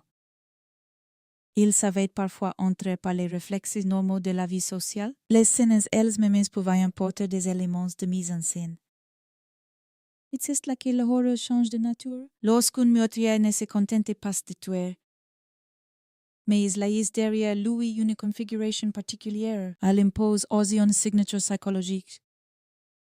Dans le cas du Boston Strangler, certains détails ont nourri l'impression d'un auteur cherchant, consciemment ou non, à prolonger son pouvoir au-delà de l'instant de l'acte. Non seulement la victime était réduite au silence, mais la découverte future de la scène semblait déjà contenue dans la manière dont le corps était laissé. Le crime n'était pas seulement commis, il était déposé dans l'espace comme un défi muet, une empreinte de domination destinée à être vue.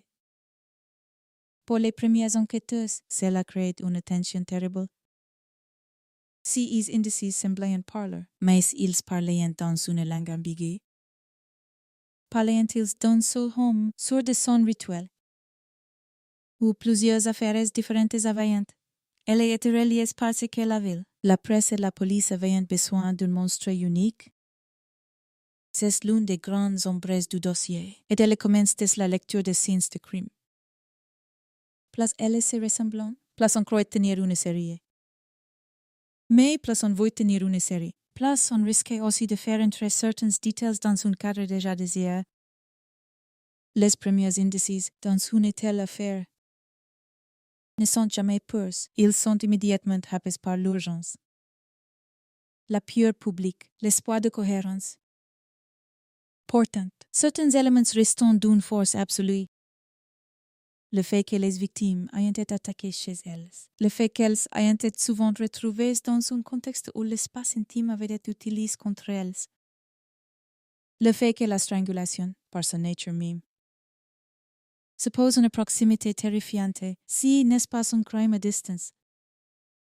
C'est un crime de présence, un crime de main, de souffler, de contrôle. C'était sur les données suffisantes à donner aux scènes de crime une tonalité presque insoutenable. Les enquêteurs n'avaient pas affaire à un homme qui frappait puis s'enfuyait dans la confusion. Ils avaient affaire à quelqu'un qui restait assez longtemps pour imposer son rythme, pour réduire une vie, pour organiser le silence ensuite. Cela change tout dans la lecture d'un lieu. Un meurtre rapide laisse une rupture, un meurtre de contrôle laisse une occupation. Et c'est cette occupation qui devait se sentir dans les appartements de Boston comme une souillure durable. Il faut imaginer les gestes professionnels des techniciens et des policiers à l'époque. Leurs carnets, leurs appareils, leurs regards fatigues, leur manière d'écarter un rideau, de vérifier une fenêtre, de s'approcher d'une serrure, de noter la disposition des meubles, de mesurer les distances. Toute enquête commence par une humilité. Le lieu en sait plus que ceux qui le lisent. Mais cette humilité, dans une série de crimes, se mélange vite à une forme de rage, car à mesure que les scènes s'accumulent, chaque nouvel appartement ressemble à un avertissement que l'on n'a pas su empêcher. Chaque nouvel indice découvert trop tard est une gifle. La police ne lit plus seulement un crime. Elle lit son propre retard. Voilà pourquoi les premiers indices prennent une charge émotionnelle si lourde dans les grandes affaires sérielles. Une fibre, une empreinte partielle, un témoignage de voisin, une heure estimée. une absence de fraction. Tout cela n'est pas sur les une donnée.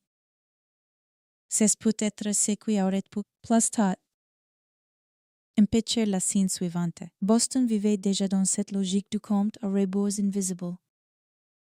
À chaque scène de crime, il ne s'agissait plus seulement d'expliquer le passé, mais de deviner l'avenir, qui serait la prochaine.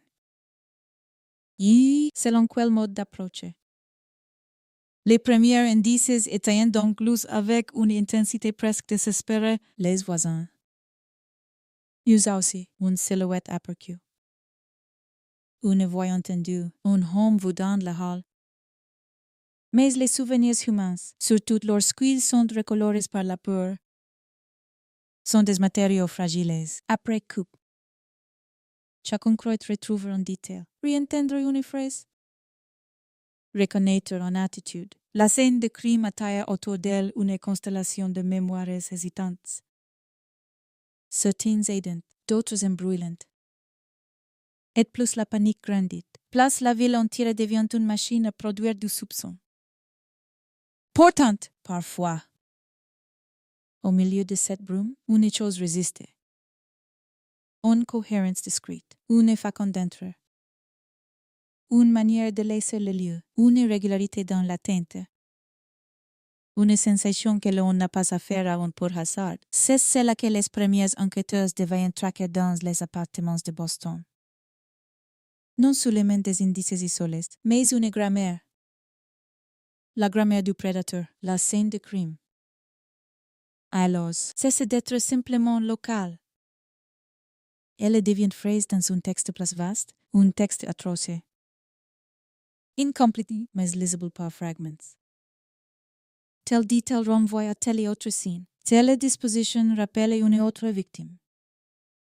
Telle absence de fraction revient. Telle vulnérabilité du quotidien semblait avoir été exploitée encore une fois. C'est ainsi que naît la conviction collective d'une série, mais cette conviction a un prix. Elle transforme chaque nouvel appartement en chapitre attendu d'un cauchemar commun lorsqu'un corps est découvert.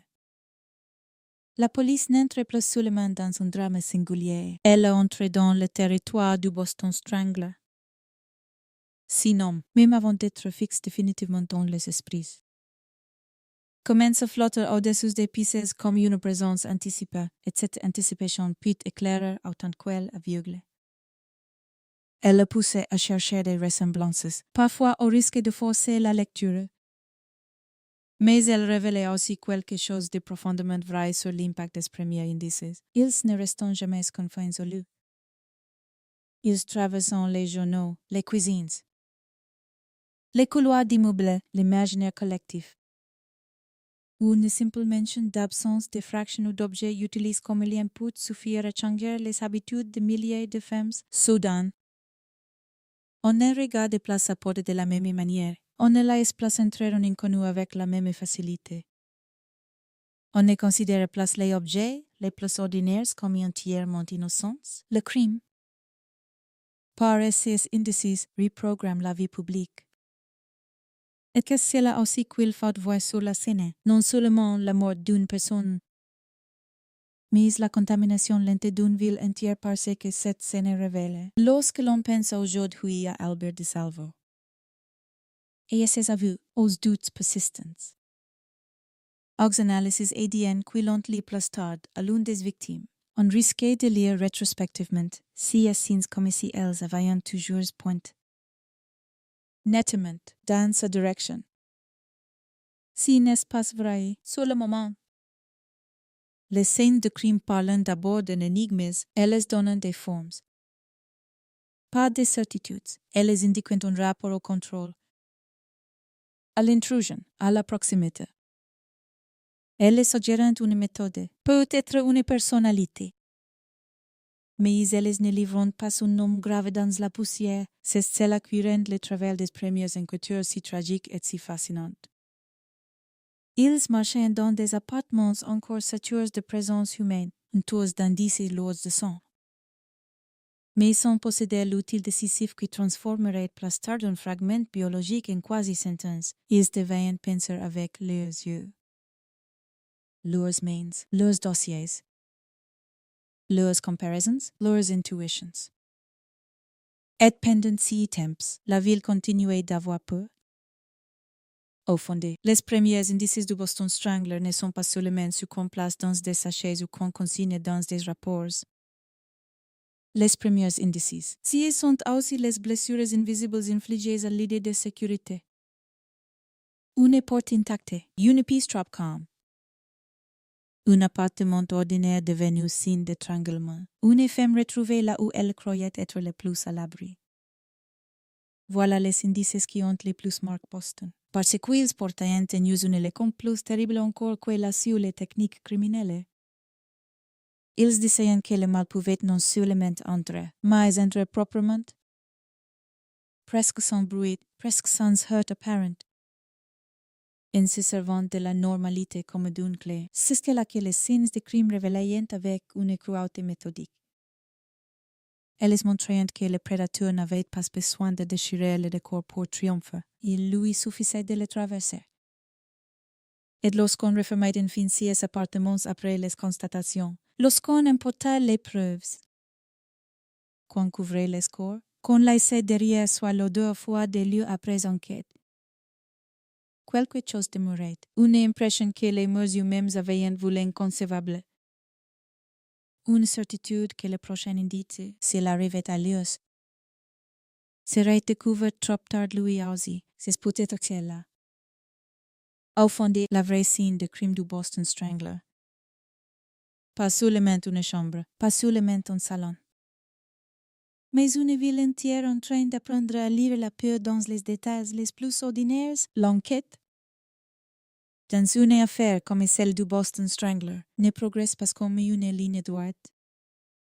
Elle avance à coups de fatigue, de faux raccords. D'espoir trop vite soulèves, d'intuitions qui paraissent lumineuses à 3 heures du matin et se dégonflant au lever du jour. Vu de l'extérieur, une ville terrorisée imagine souvent la police comme une machine qui finit forcément par réduire le chaos à l'ordre. Comme si chaque scène de crime déposait quelque part un fil solide qu'il suffisait de tirer. Mais entre 1962 et 1964, à Boston, si il semblait toujours cassé entre les deux. Plus les victimes s'accumulaient, plus la série prenait corps dans l'imaginaire collectif. Plus les enquêteurs se retrouvaient pris au piège d'une contradiction brutale. Il fallait penser vite sans penser trop vite. Relier les meurtres sans forcer leurs parents, comme la ville sans mentir. Montrer qu'on avançait alors même que le cours du dossier restait mouvant, insaisissable. Presque moqueur, dans les bureaux de police. Sous la lumière blafarde des lampes et au milieu des dossiers ouverts. Des photographies? Des notes prises à la hâte, des plans de quartier.